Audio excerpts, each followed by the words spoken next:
All right. Hello, everyone. And why is the overlay broken? Okay. Hello, everyone, and welcome to Culture of Gaming's Power Up Podcast, episode 66, being recorded live on April 6th, 2019. I'm your host, Taylor, and this week I'm, of course, joined by Andrew. How are you? Hello. Doing well. How are you doing? Good. Thank you. What have you been up to this past week, sir? While I fix our overlay. Yeah. I still plowing through. I'm getting nearish the end, it seems. Plowing through what? I'm sorry, it cut out. Sekiro. Okay. Yeah, still plowing through Sekiro. Love that game's great. Yeah. Getting close to the end there. A little bit of Apex Legends. I've started playing that on my PS4 now because it's easier and I'm better with a controller. So Okay. feel bad, but I don't care. It's okay. But that's about it for me right now. Just a lot of Sekiro. That game, like, I feel like it just demands so much. Like, I just want to get through it, and if I stop playing it, I'm just not going to get back to it. Okay. So, trying my best to get through that thing. All right. And then filling in for Anthony Dennis, who's having Australian internet problems, is Matt. Welcome back to the show, sir. How are you? Hello. I'm doing good. What have you been up to this week, Taylor? I'll answer that later. Flip the table. Huh? Flip the table. What have you been up to? Currently fixing the overlay right now. So while I do that, how about you let us know what you've been up to? Nothing outside of the usual. Just still playing my standard sweep of games. Okay. Eve, CSGO, and other whatnots. Yeah. Okay. Awesome. Very cool. And then our fourth seat today is Mike. Hello, sir. Welcome back. You're a somewhat hello. frequent guest on the podcast, I'd say. I'm hoping to become slightly more frequently as the weeks go by, since, like I said last time I was here, thankfully my schedule at my workplace has switched to Monday to Friday, so hopefully I'll be able to stop by and say hello a bit more often than I had previously. So I'm, of course, very excited to be here, ready to get started, and whatever that we go ahead and discuss today. Awesome. Well, welcome back. What have you been playing this past week?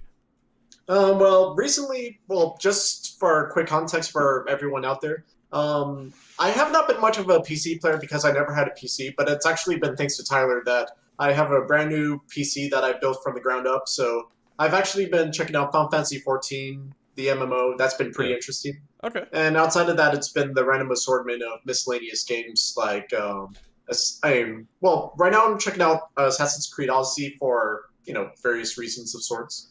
Meanwhile, at the same time that I've also been enjoying Monster Hunter World, the Division 2, and a few other little tidbits. And also been working on my little collection that, I went ahead to set this out, but also been very thankful with what I've been able to find this far in my little collection. So, Nice. I love you, Captain America Shield. Let's do Legend Shield. Yes. Oh, well, it's the Marvel Legends one. That's like 100, but I was able to get it for like half the cost thanks to GameStop. So thank you very much, GameStop. Hope you don't die so quickly. Man, they're on their way out. Oh, that would have been a good topic to have this week also, but okay. Oh, well. Yeah, maybe later. We'll see. Yeah. When they We'll eventually see how- go bye-bye. Yeah. We'll see how long it takes with everything we have lined up. Yeah, because we have some pretty big topics. At least two big topics today, I'd say. Huge topics. And yes. a third possibly huge one, depending on how much we irresponsibly speculate. All right, but... Let's have fun. Yeah. All right, so this past week, let's see. I've been kind of into some Sekiro. Almost... I'm at the final boss, started learning the final boss. So it's like, I got to him on Wednesday night. It was like 11 or so. Started And learning... it's now Saturday. Yeah. Well, no, I started learning the final boss a little bit. Consistently make it through the first phase, getting better at the second phase, completely learning the third phase. Have yet to experience the fourth phase, which I hear is absolute like BS from people who have faced him. But he pulls out a block in the third phase, and it's kind of weird. But anyway, I digress. Like he just randomly starts shooting at you. It's like, what? Okay. But anyway, it's fun. So that was Wednesday night when I got to him. When I played Sekiro last time on Thursday night, I decided to backtrack and try and go through and collect any of the prayer beads I could just to get my health up a little bit more, just to kind of give me any advantage I could over the final boss. So I did as much as I could there. And then I'm actually trying to do the last optional boss before the final boss, just because he's kind of like a challenge, so to speak. So yeah, that's just The rest of the game is not a challenge. well, but- yeah. No, it's not. He's he's significantly more challenging than a lot of other bosses, so I'm just kind of doing it for the experience there. And yeah, I discovered something interesting about Sekiro. I fight a lot better when I blare K-pop in the background. So Fair enough. maybe some people might want to try that. And then Good choice of motivation. Do you want to give them some recommendations in terms of songs or yes, bands? I would recommend Girls' Generation and Twice to start, and they should be good jumping off points. And then your YouTube recommendations will just be filled from there. So have at. I don't know. I don't trust my YouTube recommendations. It recommends way too much weird stuff for me to pay attention to. Okay. Probably because you watch a lot of weird stuff. To be fair, it's like They're based on what you I don't watch, know. right? it's almost as if it's recommended on what you previously watched. I don't know. Even then, I question how it still got on the feed. No, I get you. Yeah. And then, all right, last time I played Sekiro was Thursday night. I didn't play anything last night. And then also throughout the week, I've been doing Division 2 a little bit, having a ton of fun with that. We got the first big update for it on like Thursday or Friday, I think. Yeah, and it was mostly just like bug fixes, although they introduced some bugs back into it. Like a lot of dead bodies like to T-pose now, which is kind of funny. But Nice. It's always a classic. yeah.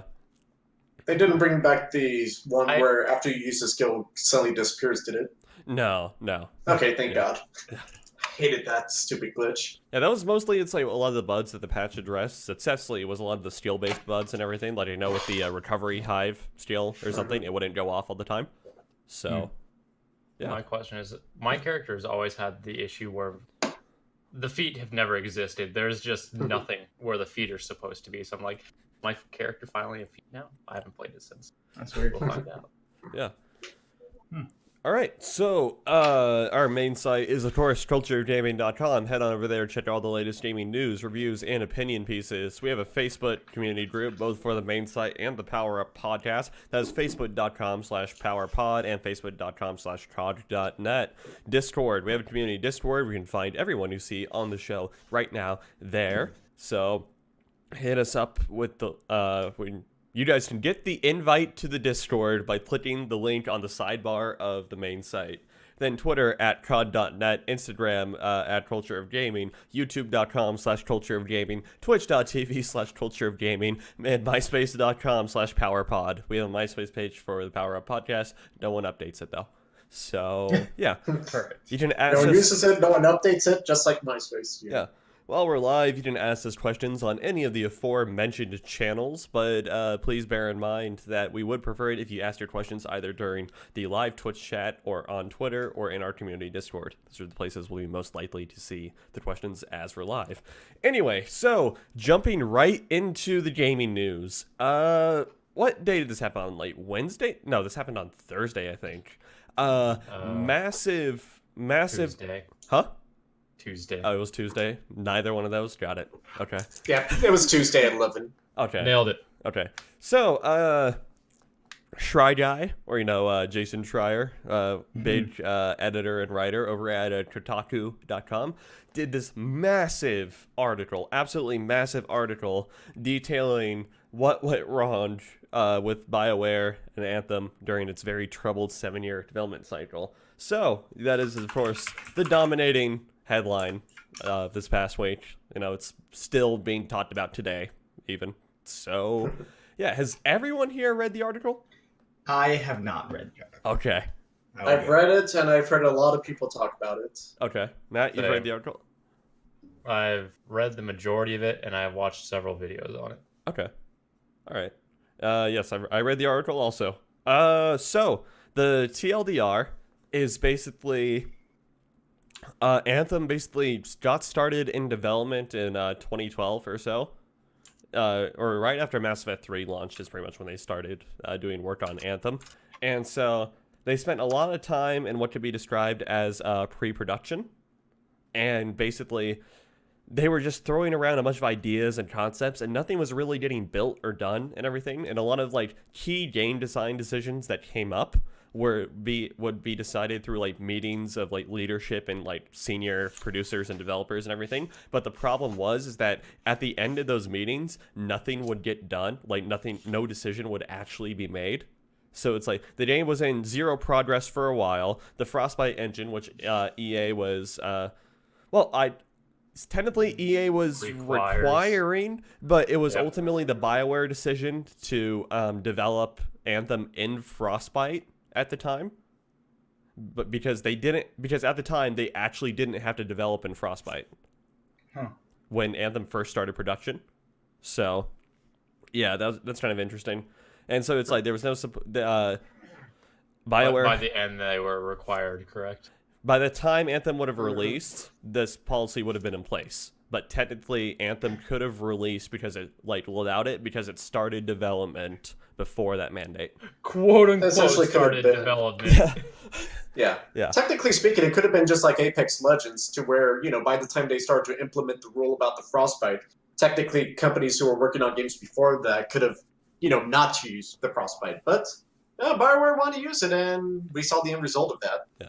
But anyway, and then the article goes on, talked about how BioWare was plagued with multiple issues, ranging from staff morale to technical issues. Staff morale in the sense of, some senior level designers and programmers would often take a month to 3 months off just to recover their mental health. Wow. And everything. And it's like some of them just straight up never came back. Like they just left the office one day and never came back. Just kind of like Dad did all those years ago. But Dad needed his cigarettes, yo. I was about to say, he's still out there getting them cigarettes. Yeah. And then if the drugstore is 1 mile away, why hasn't it taken 15 years? Exactly. Got jumped. and then ranging to technical issues with Frostbite, which we've heard a lot before, especially regarding Mass Effect Andromeda's thing. Although I guess BioWare had a lot of engine level engineers stripped from their teams to go help the FIFA team out develop the latest FIFA game in Frostbite, because FIFA absolutely prints money for EA. Right. It does. Yeah. One of the big takeaways there. It wasn't just FIFA. It was other games as a whole. Yeah. That teams were just being pulled and put into Anthem on a whim. Yeah. You'd walk into work, it's like, oh, I guess we're working on FIFA, or oh, I guess we're working on the new Battlefront, or any of the following. Yeah. I guess BioWare complained enough about it to EA and everything that EA eventually flew out a bunch of engineers from BioWare out to Sweden to visit DICE, who are the developers of not only Battlefield but also the Frostbite engine, so that they can learn some things and bring stuff back. And so, yeah, the article covers a little bit about this. Also, it's saying a lot of systems to make around Frostbite's limitations for an RPG had to be hacked into the system and everything. So it's kind of interesting. It's like they modded their own engine to a significant degree. They have one of the biggest takeaways is Frostbite engine on a base does not have an inventory system. No. Tell me how a MMO RPG would function without an inventory system. Well, I mean, it can't. Yeah, it can't. Well, yeah, Exactly. but otherwise that's a trick question. Right. And then moving past I don't understand requiring developers, okay, you have to use this, but it's not designed for this in any aspect, any form. Make it work. Yeah, moving past the engine, I guess after a few years and everything, or it's after a few years, a lot of the senior, or it's a lot of the high level. So BioWare has two primary studios who are involved in making of Anthem. There's BioWare Edmonton up in Canada, and there's BioWare Austin down in Texas. And so basically, BioWare Edmonton is considered the A team, so to speak, although I don't think the guys in Austin would appreciate that. So, basically, they contain a lot of the more public high-level talent that we're used to seeing names from BioWare. So it's your Casey Hudsons of the world are at BioWare Edmonton and everything. And so it's basically they did a lot of high-level design stuff for Anthem before mostly passing it off to Austin for a time to do things, because then BioWare Edmonton focused their Dragon Age Inquisition. And then they kind of re-swapped projects again. This is whole strange. Anthem's development encompasses the release of both Dragon Age Inquisition and Mass Effect Andromeda, which required the swapping a lot of work and a lot of bulk production issues to be swapped between studios and everything. It was very, very interesting. Like, they had to switch off builds between studios and everything. So it's like you had a time when what was formerly BioWare Montreal would be working on Dragon Age Inquisition for a time, and then Austin would be working on Andromeda, and then it's like once Inquisition released, Montreal took back over Andromeda, and then Edmonton got back to work on Anthem, and then eventually Anthem went on to work on Edmonton went on to work on Dragon Age 4. And then pretty much just left the bulk development down to BioWare Austin. So there was a lot of developmental swapping going on. And then throughout the course of the 7 years Anthem was in development, many like top BioWare talent left BioWare before eventually coming back. So it's like about the same time. So it's like Casey Hudson, who left and then came back. We all remember the story of like Casey Hudson pretty much rewriting most of Andromeda like 17 months before the game was out to be released. And so I think that number was like 9 months, which is insane. But it was something like that. And then last it's year or so, then it's like also BioWare had a big executive producer come back who kind of took the reins at Anthem during the last 17 months of development. And so basically, no developer basically knew what was going on at BioWare about Anthem and everything. They were just kind of throwing things to the wall and seeing what stick. There was no clear direction or vision for the game until about the last 17 months when a lot of the top BioWare talent came back and then started making heavy decisions about things. It was two parts of that. One, Anthem has been in development since 2012. Mm-hmm. And they've only developed the game for roughly 19 to 12 months. Yeah. The first time that, any of the developers actually knew what game they were developing was when they had that, was it the 2017 or 2018 E3 trailer. Yeah. Where, you saw like the moving massive robotic thing and, the players actually fighting the enemies and whatnot. That wasn't the game.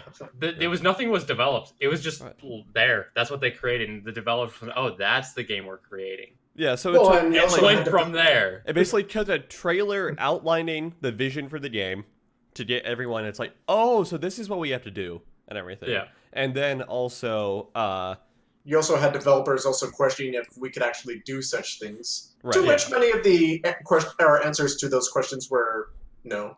It's like, well, you can, but you have to like drive around the world a few times in Frostbite in order to make it work. Yeah. So something to which they obviously ran out of time. Yeah. So, this is a very interesting read, and it kind of, like, highlights a lot of big issues in the industry because it raises a lot of problems with it. It's like, I guess the last 17 months of, like, Anthem development were just absolute hell because, obviously getting past, like, what Anthem actually was a massive part of the development. And then it's like, oh, you have to build out the game now, right? You have to build out the entire world. You have to build out all the missions, all the items, all the armor, all the customizability pieces, etc., etc. And then to top it all off, the core monetization model of Anthem, which is cosmetic stuff for your Javelin, which are the suits that you fly around and everything, there was actually no system in place where players could really show it off to other players. So there really wasn't too much of a point, especially regarding that's the primary monetization model for Anthem. So in the last month or so, they had to implement, I think they call it like the flight hangar in game or something like that. I forget what exactly, but like kind of this miniature social hub that players can go in to flaunt their stuff. And upon release, it was the most bugged part of the game and the most rushed part of the game. But yeah, and I think that kind of sums up Anthem's development really well. Was like a lot of rushed systems eventually put it in. But the greater point of the article is that the last 17 months of Anthem's development were absolute hell in terms of like work hours and everything. And so it brings the discussion back to, crunch time, which we know is pretty infamous in the industry for, mentally breaking people. And I don't think the calls for unions have ever been stronger after this article has been posted. So yeah, that's pretty much where we are. And then before so Jason Schreier, before publishing the article, sent a copy of it over to BioWare if they wanted to formulate a response or a rebuttal to the argument to the article. The information. Yeah, the information. But BioWare published their own rebuttal before Jason Schreier's article actually went live. 11 minutes later. Yeah. And then I think this actually happened on Thursday or Friday. Casey That's a lovely Hudson, cherry on top. an email from an internal email from BioWare got leaked that was sent by Casey Hudson that basically said it's like, all right, we're gonna start addressing the issues. There's gonna be an all hands on deck meeting at the end of this week to address some of the issues, how we can improve it going forward, etc., etc. And so yeah, it looks like this is an important part. There was like a cultural issue at BioWare regarding crunch time, where it's like they described this period of BioWare magic, where it's like the game development can be absolute garbage for like years, but then somehow in the last like 20 months or so, they always managed to pull through and get everything done, and they just called it BioWare magic. So, because I guess the same sort of development process brought us Mass Effect and Dragon Age and everything. So I think in the article it says Dragon Age was basically put together in the last like year. Yeah. And it won Game of the Year from some places. Somehow. Yeah. Yeah. I mean 2014 was a weird year for games. I was about to say, it's like we had this discussion in our staff Discord. It was just like 2014 wasn't. It's like Inquisition was actually probably the best thing to come out that year. You know? Yeah, it's arguable. I forgot what else came out that year, but yeah. But anyway, so yeah, there's a lot of things to unpack here. So Andrew, I believe you've partially been reading it as we've going along, and then as we've been doing the explanation. What are your thoughts on this whole thing? I mean, it's cool. It's cool that we're getting this insight because we don't get this ever really. So it's fascinating. I'm unfortunately like not even near completing it because it's a gigantic article. 11,000 words. Yeah, it's big. And I want to take some time to actually reflect on it. But it's definitely interesting. And I think it's extra insightful because it is EA. It's such a big company, and we get to look at this thing with BioWare that everyone used to love BioWare, and now they're kind of in this weird no man's land. So it's just, man, it's crazy to just look at this and try to understand what they were thinking. You know, right. I will never actually understand what was going on. All I have is just some of this outsider, reports, but it's wild. Yeah. I mean, it's some odd, some crazy amount of interviews, 16 or something from BioWare for this article. So there's a lot of insider information. Many people put in their feedback on this article to make it happen. Yeah. All right. Insane. Yeah. Matt, what are your big takeaways from the article here? Well, one being management makes or breaks a game. Right. You can't go into a weekly meeting and say, okay, I understand these are the problems. I'll see you next week. Right, exactly. It's like speaking to someone who's led engineering projects before, it's like you have to make decisions when they come up, right? Whether or not even if they don't make everyone happy, even if they're not ultimately the best decisions in the end, because hindsight is 20/20, you have to make the decision at the point, or it's zero progress gets made, and that's obviously what happened with Anthem. Yeah. It also I don't know, I was reading the parts that I got to, the early concept of Anthem seemed really cool. Yeah. And then they kind of changed into something completely different, which is less interesting. One of the biggest things that was also came out there is that the staff working on the game were not allowed to compare the game to Destiny. Ever. Yeah, Destiny was apparently a bad word around the studio. Yeah, so you could not talk about it. You could not compare it. You could not, learn from their mistakes. Right. You couldn't do that. So they just end up making a lot of the same mistakes that Destiny made. Right. And so it's the weirdest thing to me is just they preferred using Diablo 3 as a reference point and not Destiny, even though when Anthem was undergoing a bulk of its development, Diablo 3 was a good game. That game had already been turned around. So it's I don't understand how even using that comparison didn't fail. Mike, what do you think? What do you think of this whole thing? Way too much to unpack for sure. Yeah. I just find it funny how it seems like the last time I was here, we had a really big discussion about the shortcomings of Anthem. So I kind of find it funny how, for me, this kind of feels like Anthem discussion part 2 right now. Right. Even though that for some of the stuff that we talked about last time I was here, I feel like that we were kind of talking about again. That's why when we were chatting previously about it, I kind of felt like, well, wherever you got your information from, Tyler, it does hold up. Yeah, I have a little bit of bloating. And I think if we look at the article, it's like, I think I'd be quoted as saying, like, I guarantee you in like a month, Jason Schreier is going to have an article out saying how development was hell for Anthem and that they only really put it together in like 17 months or so. And it's like, yeah. Well, no, a lot of people had I'll have that to check discussion. that tape. If you go ahead and check around YouTube, a lot of people were pretty much saying during the reviews that, oh, this cannot be right. They've had to have rushed through it. And, you know, after this came up, a lot of people were just patting themselves on the back as though it's like they solved this grand mystery when it's like, you know, it's not a mystery if the end result is so painfully obvious that everyone saw coming a mile away. Right. Yeah. But and the whole thing is like there is like way too many things you could just point at and have like an hour-long discussion if you wanted to. And I think that for me, it's like the idea of the so-called magical crunch time of BioWare. It's like, you know, when it happened with Inquisition, I haven't played the game, mind you, but you know, when it happened with Inquisition, that was nothing short of a miracle. You had very talented people who went ahead to just crunch down to make it happen. And now you are kind of like in this situation where it's like, you know, you are being put, and your back is against the wall. EA is pulling people out of your game to put it towards the games that are actually going to turn a profit. Ooh. And then, you know, above all else, that you don't exactly know how to use the engine so much. So, like, as you mentioned earlier, you have to send people to a different country to learn how to do the blasted thing.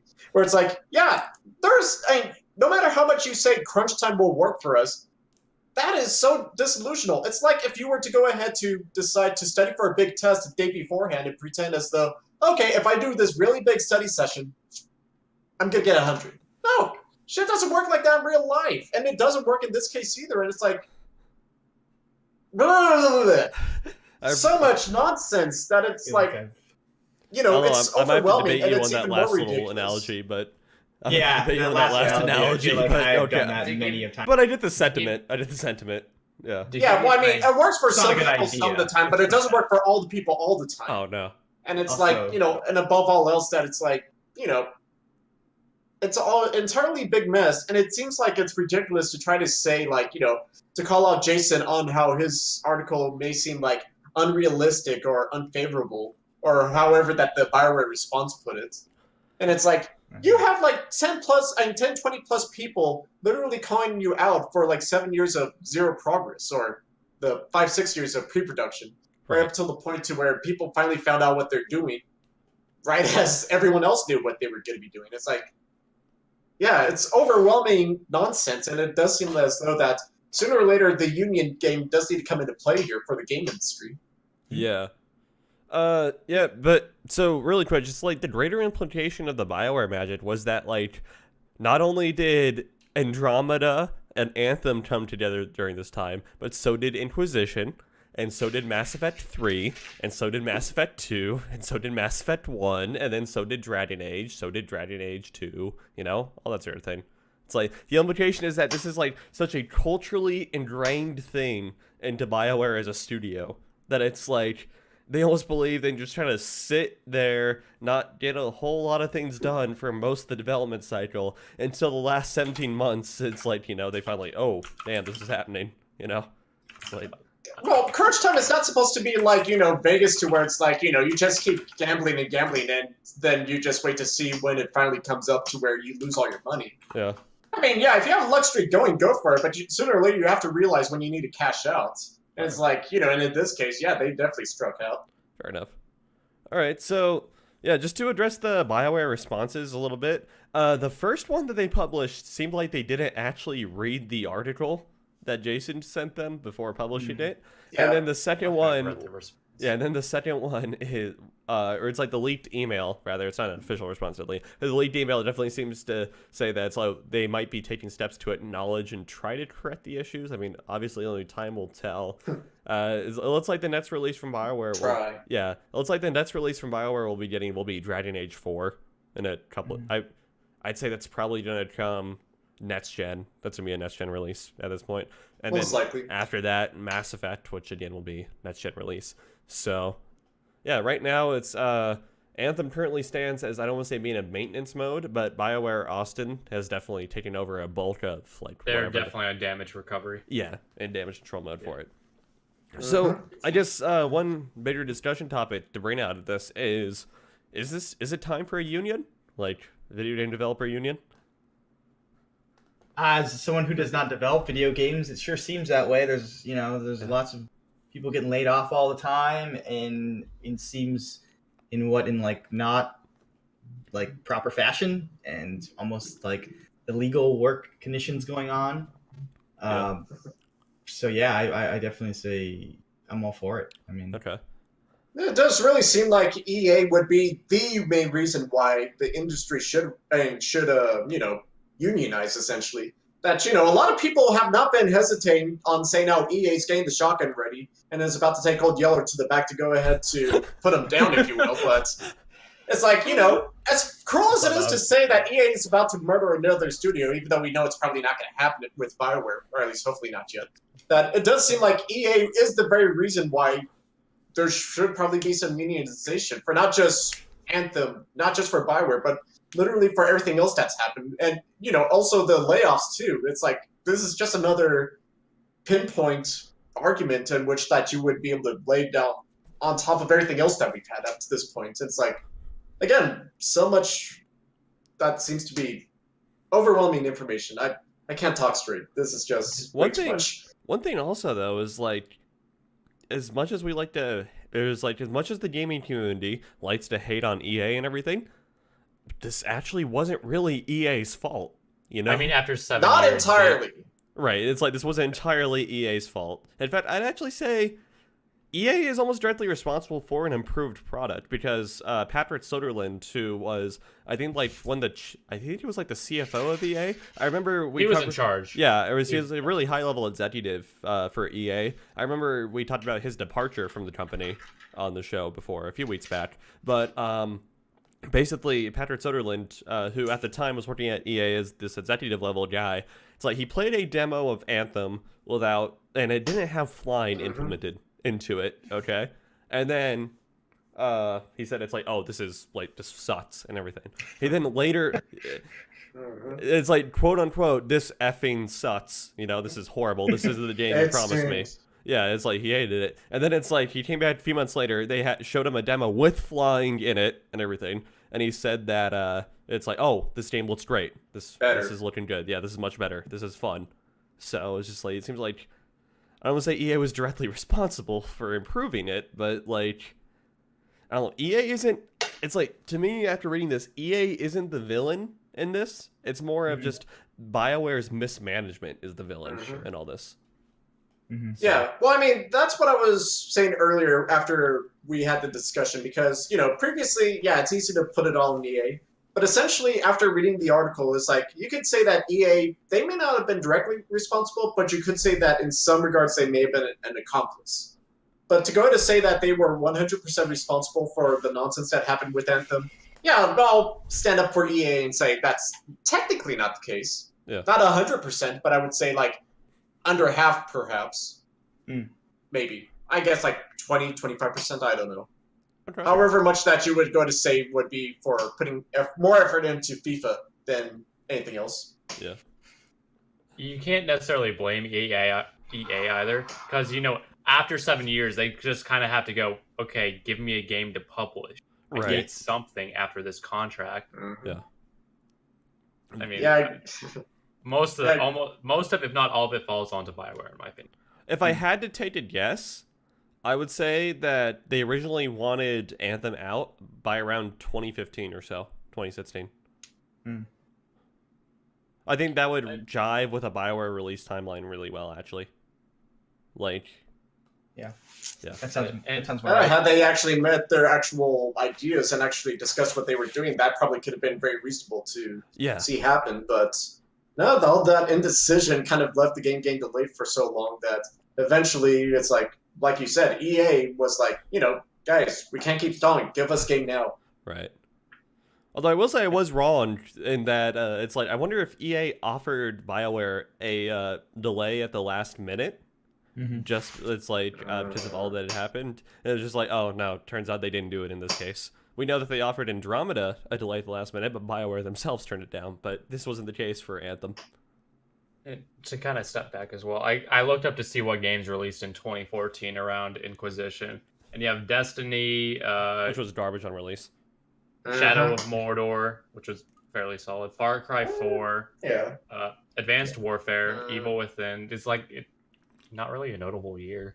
Yeah, I mean, Far Cry 4 was pretty cool. Yeah. Yeah, like, that's like a handful of games, and like outside of that, nothing was really notable. Okay, Super Smash Bros. 4. Yeah, but Yeah, it's like, but honestly, game of not the year many level. people would have It's like looked platform. It's like unless you're something magical like Breath of the Wild or something, it's like platform exclusives have a really hard time making like full-on game of the year status. But more Yeah, of like but- notable stuff coming out of the year yeah. as a whole, Okay. not just game of the year level. Okay. Yeah, 2014 was kind of underwhelming looking back on it, honestly. Yeah. So much so that I guess you could say that a rushed out game was able to pull off an unbelievable miracle because of it. Yeah. And okay, going back to the union thing, it's like I think this provides a really strong argument for it and everything. But I would also like to see like if it's like video game developers were to unionize, I think it needs to expand to just like the software engineering field in general, because like crunch time in that field is rampant, if not worse than what we see in the video game development field. So Yeah, see, I don't necessarily follow the other industries as tight, so it's hard to like know. yeah. Okay. Well, you know what? Yeah, if that makes sense. Well, it's still young media, video games, in comparison to other things like movies and what have you. So, Yeah. technically speaking, who knows how it's going to evolve from here? But essentially, some evolution is going to be required sooner or later because this nonsense, we're starting to see that's not helping out anyone, and it's only leading to worse and worse things over time. So we need something to come into play, or at least something to get improved on from what we're currently getting right now. Yeah. That's the main draw that we see here. That if we are not going to see unionization in video games, if we're not going to see it, we need something to improve on it. Otherwise, if you're literally going to keep doing the same thing that's happening right now, that's not going to get anything accomplished. And we're just going to get another Anthem situation coming down the line, I'm sure. Right. All One of right. my also favorite Okay. takeaways from that before we switch topics is how there's what's the first? I know there's Austin. What's the other one? Edmonton. Edmonton. That's it. I want to say Montreal, but then I remember they axed that. Rip. Yeah. Edmonton's considered A team as. Oh, bye, Andrew. We'll see you soon, hopefully. Should I hold off on my comment until? No, keep going, keep going. Yeah, it's okay. Keep going. All right. That there's an A team and a B team mindset. Well, the B team designed KOTOR. A well, received, sci-fi classic. Oh, wait. Is it KOTOR or is it the Old Republic? It was one or the other. I'll double check. I keep forgetting the names because they're so close to each Okay, other. because so it's like KOTOR is that old, like, classic, well-received Star Wars RPG. I'm pretty But then Knights of the Old Republic, or I'm sorry, The Old Republic. KOTOR, Knights of the Old Republic, is that old, classically received RPG. But the Old Republic is the somewhat failed MMO. Well, The Old Republic was made by Bioware Austin. Okay. Yeah, and that's the somewhat failed MMO. And then for come on, load please. Well, it doesn't say who made the Knights of the Old Republic. Knights of the Old Republic, Bioware. It just says Bioware, but it doesn't specify like if there was a specific studio. Okay. Well, no, I'm just saying they actually come out and said who created it. But I forget the source exactly. I have a video where they mention it from, I think, the Angry Reviewer, that he mentions this as well. That Austin kept, saying, hey, we can help you with this. We have some solutions. And A-Team was like, no, we got this. Don't worry about it. Yeah. We're A-Team, bros. A-Team, A-Team. And just, ignored all their, suggestions. Yeah, so, the big context of that is just, it's they raise the fact that it's it's really Get out dumb the way, nerd. to be in co-op. Yeah, pretty much. It's Yeah. we know what you're doing. Shut up. Yeah, but it's we know. Yeah, but it was basically it's it's really annoying to have people screaming in your ear when you're trying to do a story mission or something, which is fair. You know, it's just like, or it's like, hurry up. It's like, you know, you get rushed through the story if you're forced co-op player. And BioWare Austin, welcome back, Andrew. BioWare Austin has, you know, specific experience with that because they developed the Old Republic, which was the Star Wars MMO. So, yeah, but then as BioWare also, you know, did Knights of the Old Republic. Yeah, although I don't know if that was Austin. I think was mainly led by Austin. Okay. But anyway, Yeah, but as you said, it's like Edmonton was like, "Ha, shut up, loser."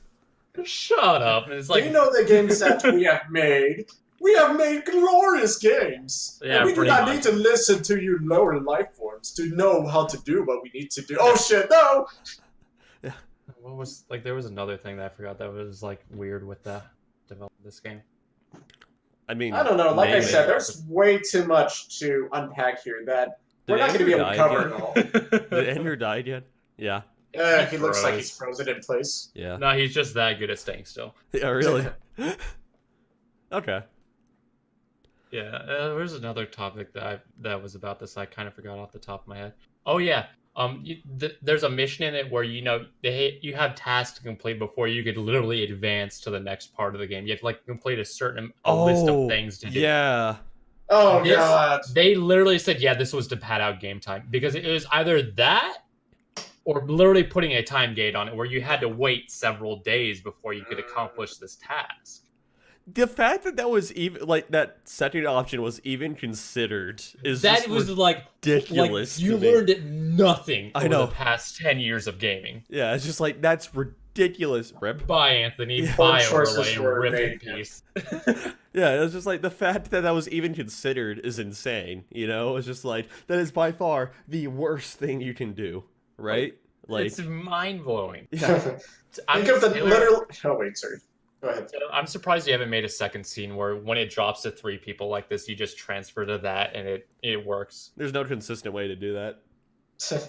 I mean, there's Yeah. no Yeah, Honestly, yeah, no. I'm make thinking a about new now. scene and just line up the cameras. Oh, Right. yeah. But just going back to what you were saying, thinking about now, it's like, now that I'm giving it some thought, literally the next worst thing you could do with a game besides the way you monetize it is literally adding in those time gates.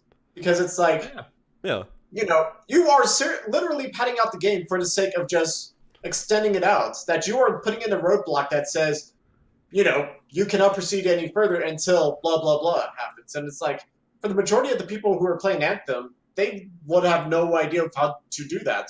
You know, I got lucky and I was able to get like 1 or 2 of them done while playing through casually. But, right.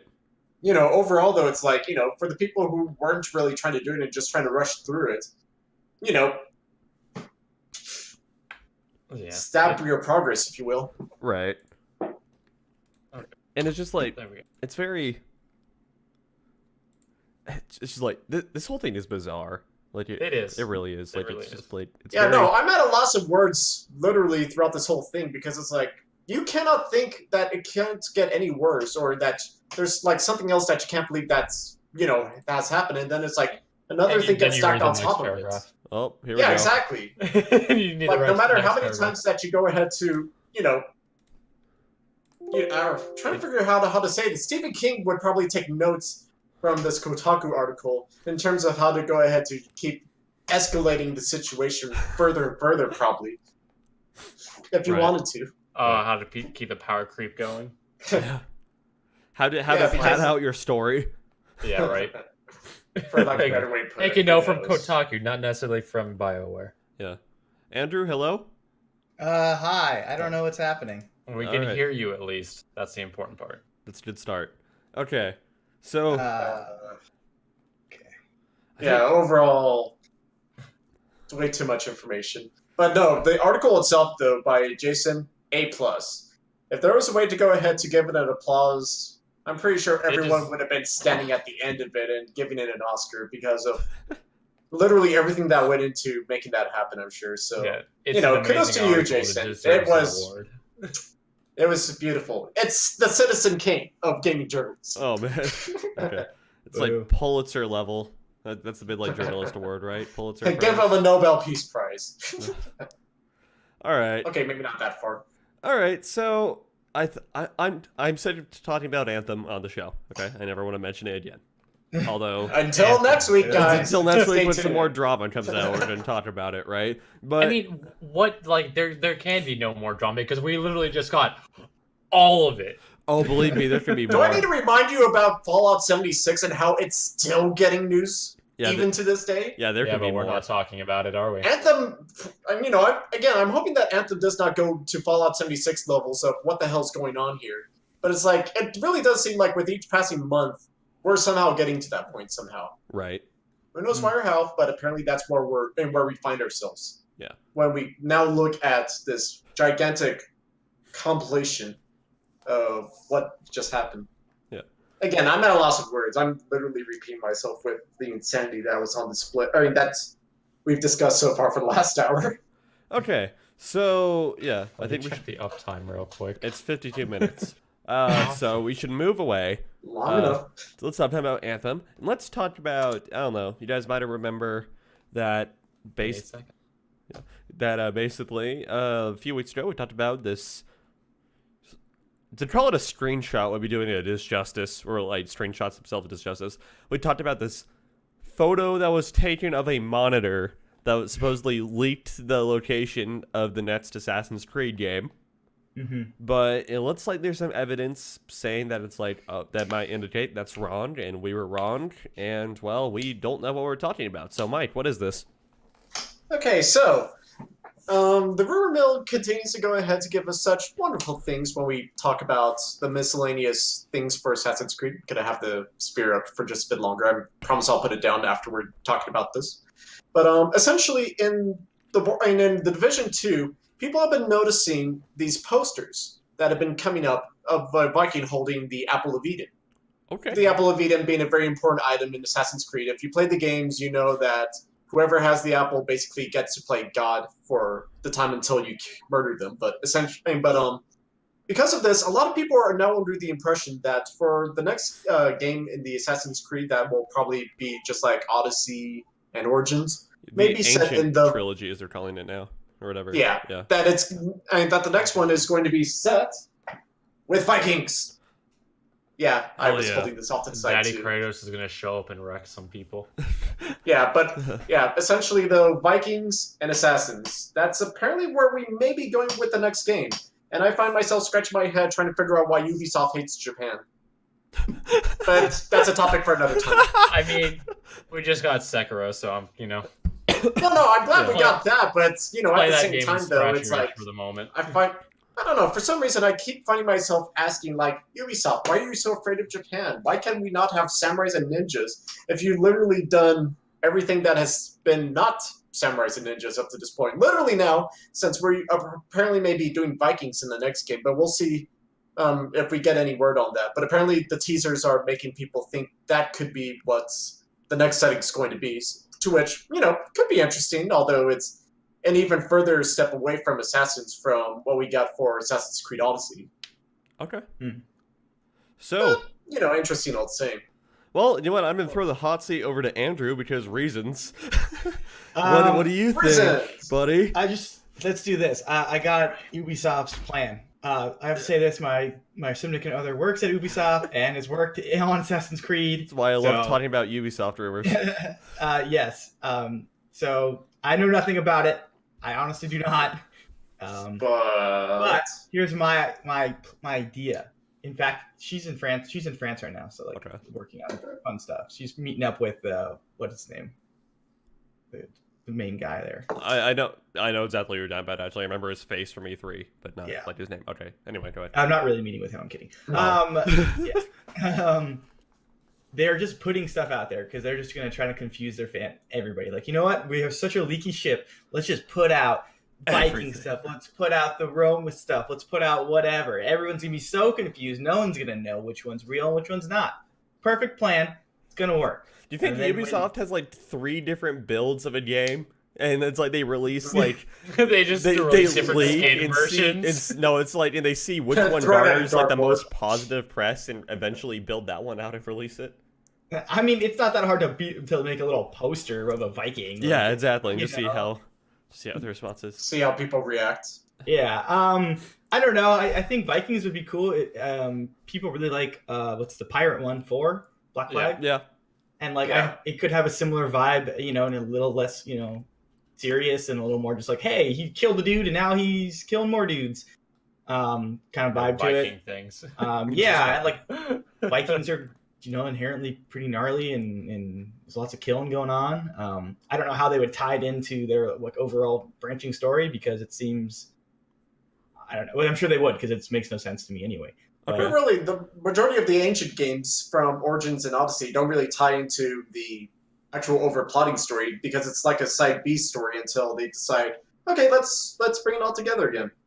Right, but like, also I don't know anything historically about Vikings. Okay. So like, it's you know what I mean? Like there's like what historic things could happen during the Viking times. I don't know personally. There's a lot of things you could do. You could, go with, their exploration of how they've, went to England and fought them and possibly went to the New World and, settled that area. There's a lot of things you could do with the exploration. And, Vikings are very violent people. You could do a lot of combat-oriented stuff. Mm-hmm. It's like a harder reach than like, hey, we're in Greece and you're gonna meet Odysseus or whatever. Yeah. Like it's a harder reach, I feel like. You could arguably. Well, Egypt was a hard reach too, technically. Well, No, okay. I mean, you got like Alexander the Great. You got these like figureheads that are Cleopatra. easy to pull from, right? Egypt was Yeah. a prime location, because like the Mediterranean in general is just like damn. But Yeah, there's a lot of history there. Yeah. I don't know. With Vikings, you could definitely go like root level. It's like, oh, this is how these they call it, like the first civilization in game or something, like the god civilization, whatever they call it in game. It's like, this is how these artifacts made it onto this side of the world or something, Sure. because the Vikings were there or something. Yeah. Fair enough. I mean, Nick, the story's nonsensical to me. Okay. So like, whatever they do, I'm sure it'll still be crazy and weird, and they'll make it work. But like, Very Assassin's Creed-like, essentially. I'm a fan of the show, like the Vikings show on History Channel. You ever watch that? It's like, there's quite a bit of stuff they can do. Like, I could see, them tying, various Assassin's Creed plot points into that type of history and Sure. whatnot. Okay. I don't know. I still don't remember. I've tried to look for this picture, but I swear I've actually seen it. Okay. And it was just like this picture. I think this came out. I don't think it was around Odyssey. I think this was back in around Origins or something, where it's like it had like symbols depicting the locations of the games or something, and there was like 3 in a row. And it's like, at the time, there was like the Eye of Ra or something was one of them. it might be God of War. Thinking of. Maybe, I don't know, but it was just like, I think I know what you're talking about, but let me see if I can find it. I remember. So it's like the first one was the Eye of Ra or something that related to Egypt. The second one was a Greek symbol that we later see in Odyssey, and the third one was a Shinto shrine symbol. So it's just like, We're not getting there. I don't know about that. Yeah, maybe. I don't know. maybe this could be me just wishful thinking, because I would really like an Assassin's Creed set in Japan, but whatever. Yeah. I mean, Yeah, I feel like they need to change gameplay from like area to area though. Yeah. To me personally, like how much, the market is mainly best in Europe and North America. Sure. How much of those two places know about Japanese history, though? Just as a base level, without saying protecting like particular university. Yeah, courses, true. More like base level stuff. True, but I mean, Sekiro did well. Yeah, Yeah. but Sekiro is a From Software game. Yeah. It's also weird as It's well. not- it's not- Well, they did the side-scrolling China one not too long ago, Oh, so true. it's like they could easily go ahead But to. as in terms of drawing from history points, a lot of everybody knows who Julius Caesar is. You know who various Cleopatra, all these type of people are. You can see where they're trying to go with it. I honestly know nothing about Japanese. I mean, Honestly, I it could could go be ahead and point towards either Dynasty Warriors or Samurai Warriors I was and gonna say, say, yeah. put your Assassin's Creed game in that era, run wild.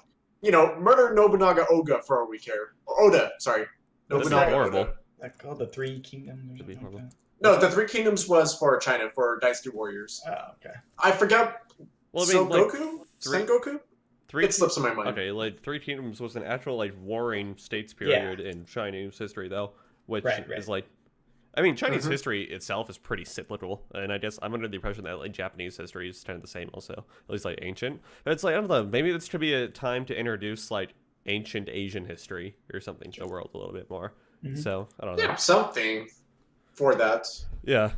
But More or okay. less. So how likely do we think So it's like of the 3 possible locations, how likely do we think each one is? It's like I know we got that screenshot, or it's like the picture of the monitor the other day about, or the other week from Rome, or something. It's like so it's like between Rome, Scandinavia, or like Asia somewhere. How likely one of these locations are? Do you think? I'm gonna say Scandinavia because I think Rome is just a little too close to Odyssey right now. A little too overdone. Also, Yeah. Okay. And they're taking You don't want to the make year it off, just too much like it. You want to give that break, then bring back that ancient. Well, and technically speaking, didn't we already go to Rome though? I could have sworn we Yeah, did. we have.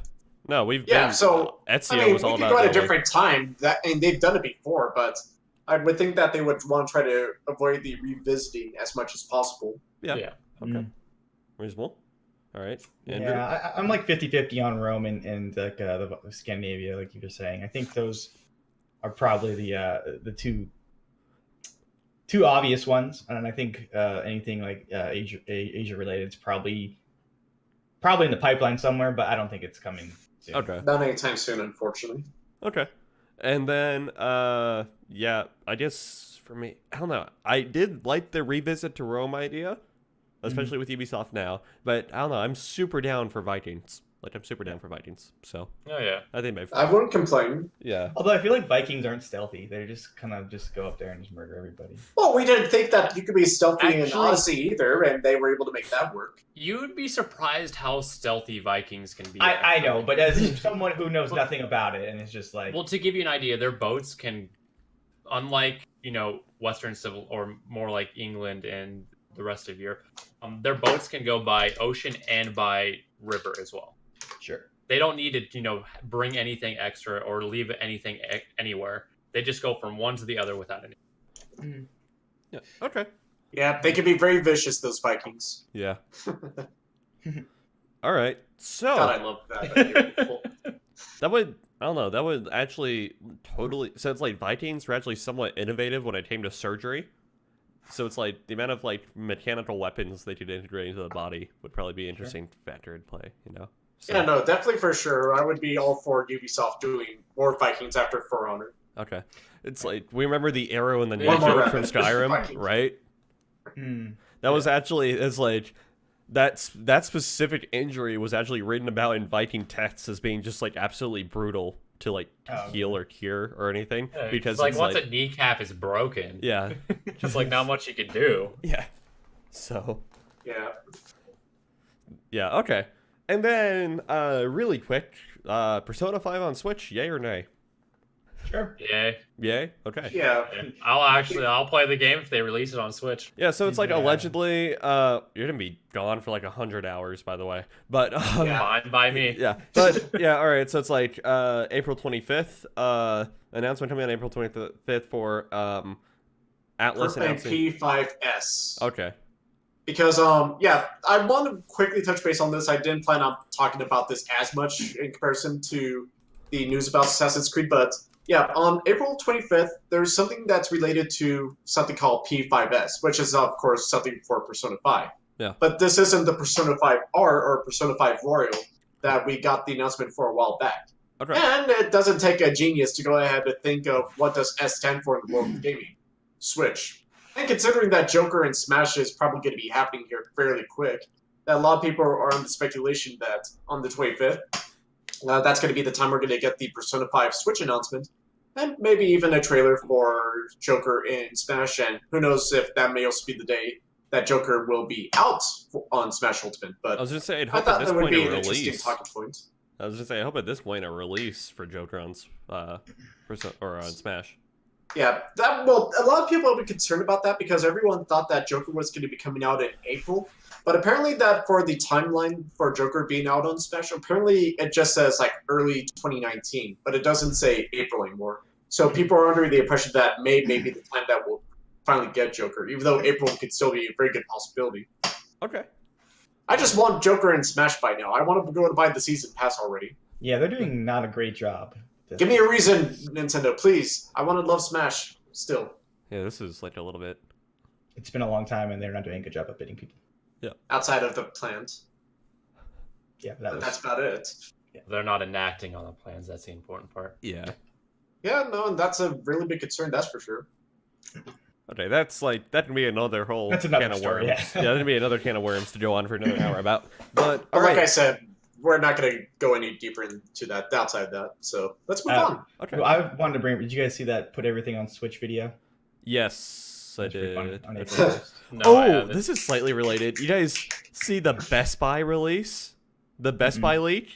No. So, Yeah. Okay. I just like Best Buy's internal system lists the Metroid Prime trilogy on Switch, and then what was Oh, the other yeah. one, Mike? Oh, Link that's- to the Past? Oh, yeah, no, I think the Link to the Past was the other one, I think. Okay. It's talking about like all these big games that people have been wanting to hold off on. But apparently that a lot of people are questioning for like what the hell's happening with Best Buy, considering that it was not only that, but also apparently they had the render of Joker of how he's gonna look in Smash apparently. And people think that, is this for real or was this just another elaborate joke that someone pulled? Okay. So who knows about that too. Yeah. Hmm. Okay. I know. But it's just like, I want Metroid Prime trilogy on the Switch, damn it. Give it to me. Everyone does, but does Nintendo want to make that happen? That's the question. Why wouldn't they want to make that happen? They don't want as much money as they hope to get right Okay. now? All right. I don't know. All right, fair enough. You're asking for a miracle, and I have no idea how to get one at the moment. Andrew, Hmm. let's talk about Sekiro for a little bit. It's a So, good game. Again, yeah, it's a pretty good game, right? Mhm. And on the website cultureofgaming.com, gave it a 9 out of 10. So I trust those guys. I trust those guys. yeah, I hope so. Yeah. Apparently, some people think it's too difficult. My response is get good, but some people Hit are the get really good gem. upset at how difficult it is. Like more so than past From Software games. To the fact that the outrage and crying for an easy mode has never been stronger. So, Yes. There is a large discourse, I would say, right now for people wanting it to be easier. And not just easier, I guess. There's a couple arguments that are going around. When my computer decided to freak out, I lost all my articles that I had pulled up. So give me 1 second here. the history. Yeah. Where we go. Okay, perfect. So this is from Venture Beat. Okay. But basically, they're boiling it down to a few things. Like people want it to have not even an easy mode, but an assist mode. And there's some arguments going on, hey, From Software that's not their intent. They wanted this game to be they want this game to be hard. They want this game to be challenging to everybody and all this stuff. That's one argument. But then they're arguing that oh, you don't actually know, From Software's intent. And then there's There's an intent. yeah, and then there's the whole discussion about accessibility. Should games be made for everybody? Should everybody have a chance to play this game? And because this game is so hard and physically demanding, it's technically not not everyone can play this game if you have some sort of disability or something like that, or just anything like that. If you're plagued by some sort of thing that's not letting you experience the game because the developers didn't add a certain mode or a certain way to play it. Am I making sense? Yeah, no, I yeah, no, gotcha. you make sense. I think you're saying get good, right? No, I'm not no. saying that. That's what I'm saying. A lot of people are, and that's the easy way out is oh, the game's too hard. There should be an easy mode, and people are well, just learn. It's the game. get good, noobs. Yeah, learn the game, which is For lack of a way to put it, but still. the lamest answer, unfortunately. Yeah. It's the lamest. It's but it's like anything. Yeah. That's why people don't play fighting games. It's well, I don't like fighting games. It's well, you have to be decently okay at them to find enjoyment out of them, mostly. And get good is that. Easy, like I said, the easy way out. But yeah, everyone's talking about easy modes, and it's this whole discussion. So I just want to see how everyone thought. Obviously, it sounds like you two are not about easy modes. Oh, No, okay. I think personally, game directors and creators have a vision of how they see their game, being played and whatnot. From Software's, to say in simple terms, their mission statement is games need to be rewarding. Mm-hmm. And by that, and because of that, their games are hard. they don't design their games to be hard off the bat. They design it to be rewarding, and they're hard because of that. Right. I mean, whenever you beat, a hard boss, it's always rewarding. So that was their idea. I'm somebody who suffers from, severe motion sickness when I'm viewing something on a screen or whatnot. So I can't play a good chunk of games on there, but I'm not going to demand people to install something into their game so I can play it. I'm just gonna say I'm going to find something else to play. Sure. Okay. Yeah. I was partially maybe when I said get good, but I don't know. Kind of going off Matt's point is that it's just to me, Sekiro or any of the Dark Souls games wouldn't be as enjoyable if it wasn't for the challenge. That's the thing. It's just there's such and I talked about this in my review as well. So it's Sekiro feels so rewarding, and it's it feels so good to play because once you finally overcome that challenge, you feel really good about yourself. Sure. Right. And so it's that's part of it. But I really this is actually an argument that I haven't heard before. When just I don't know, you get every time From Software releases a Dark Souls game or Bloodborne or something, you get the odd article here and there. It's oh, should we get an easy mode for this? Sort of thing. Kind of raise it. And then as you said, it's no, the easy response is oh, get good, noob, or whatever. To whoever wrote that. But I don't know, that disabled gamer thing is kind of that raises an interesting question. I'm not sure.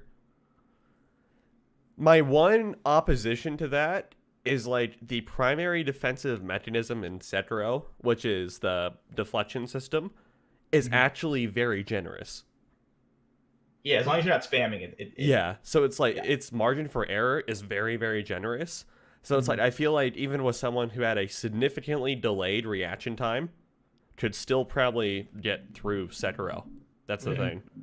If not, because I feel they literally couldn't play any other game that required combat. If they, so At least live combat. Yeah. On, turn to turn. Yeah. Right.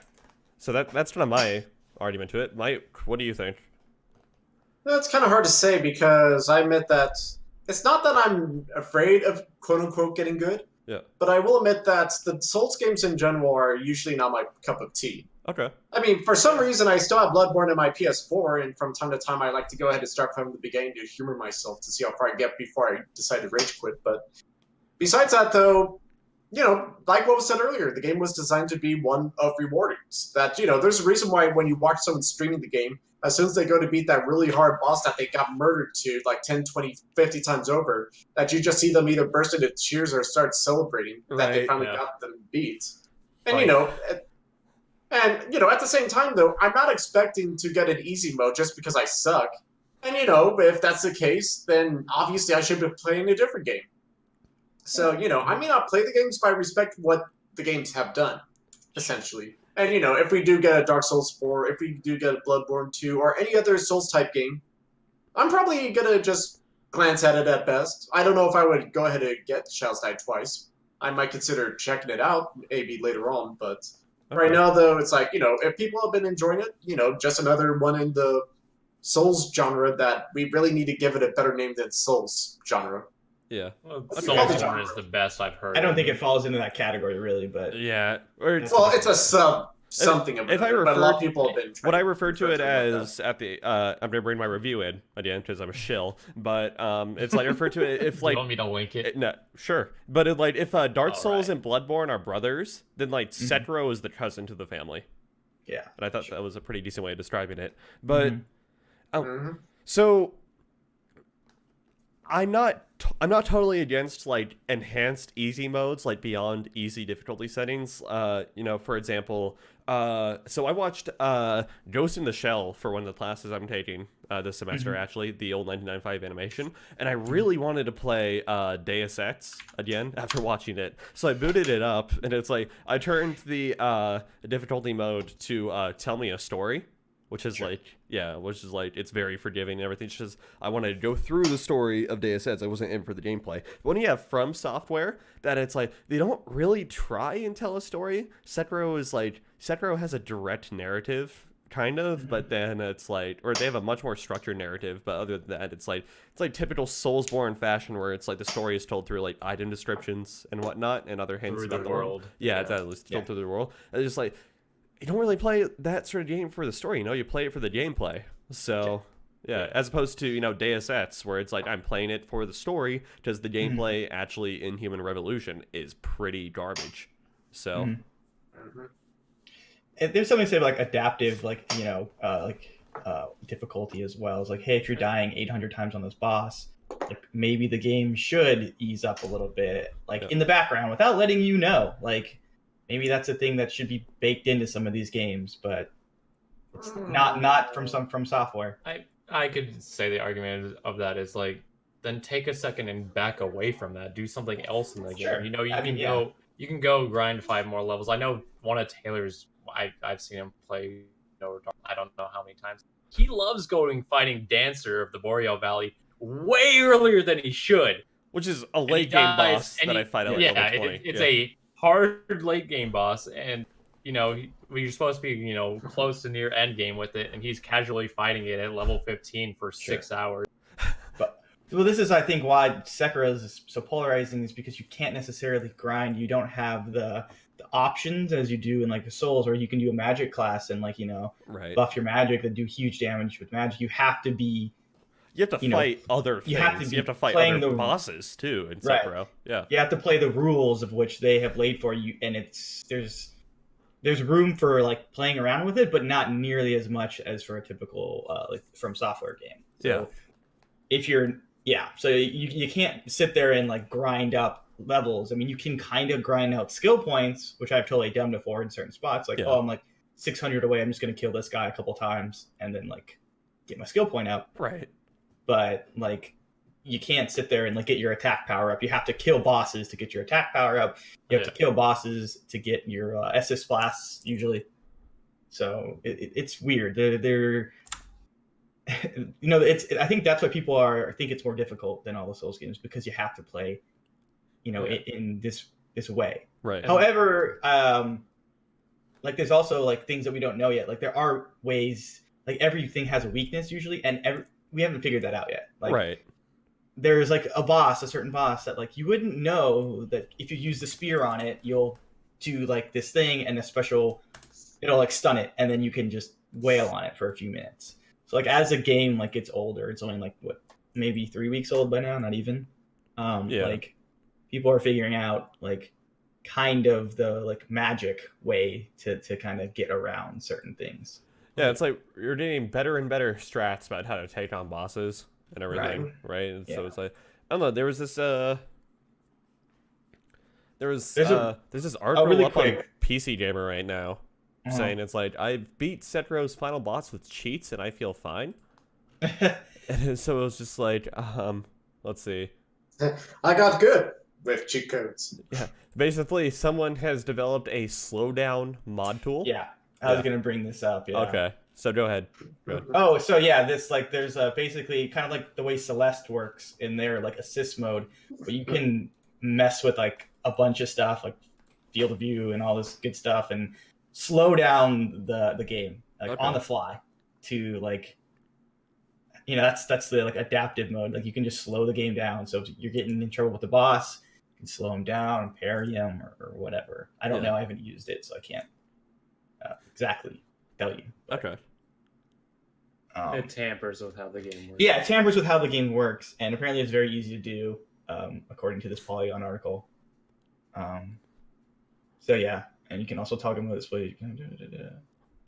But yeah, so I mean, if you really are having trouble with it, there are ways to circumvent, and there's also guides. I don't know, it's tricky. There's this really good. I'm gonna post it up in the chat here. There's a good video from NoClip, which is Danny O'Dwyer, formerly of GameSpot. Like, kind of just, he's like a big Bloodborne guy, and he just kind of breaks down like there's 3 different things you have to talk about. You have to talk about like accessibility, you have to talk about like intent, and then I can't remember the other one, but like he's got like 3 points that really kind of break it down, and it's a good like good discussion, I guess, but not really discussion. It's a good points he makes. So if you're curious on this one, I would check that out. It's like 15 minutes long, so it's a little long on video, but it's interesting nonetheless. And then, like, I don't know, I've never seen this much outrage over a From Software game being too difficult, just like not even. I mean, I think From Software in the past have made statements of like, their games don't have like modes to them because that takes away from what they've designed. They don't like tweaking numbers by percentages. Like, oh, we're in this mode. It's 25% less health on enemies, 25% less damage. They don't like doing that type of stuff because it takes away from their authenticity of what they've created, just the core of what it is. I also think as we get as games get 2019, right? I think as we get further along, people are expecting it just to be a little more accessible. That's just there's more people playing video games, and I think it's just expected that almost any game can be jumped into by anybody. And that's not necessarily the case here. Well, it usually wasn't ever the case, honestly, to begin with. Well, when it first started, but like as we're getting down the line and as games are growing, people are expecting these games to have more options to be played. Especially if it's a non-competitive game, like you're getting those modes that are just in there, and like Celeste is a good example.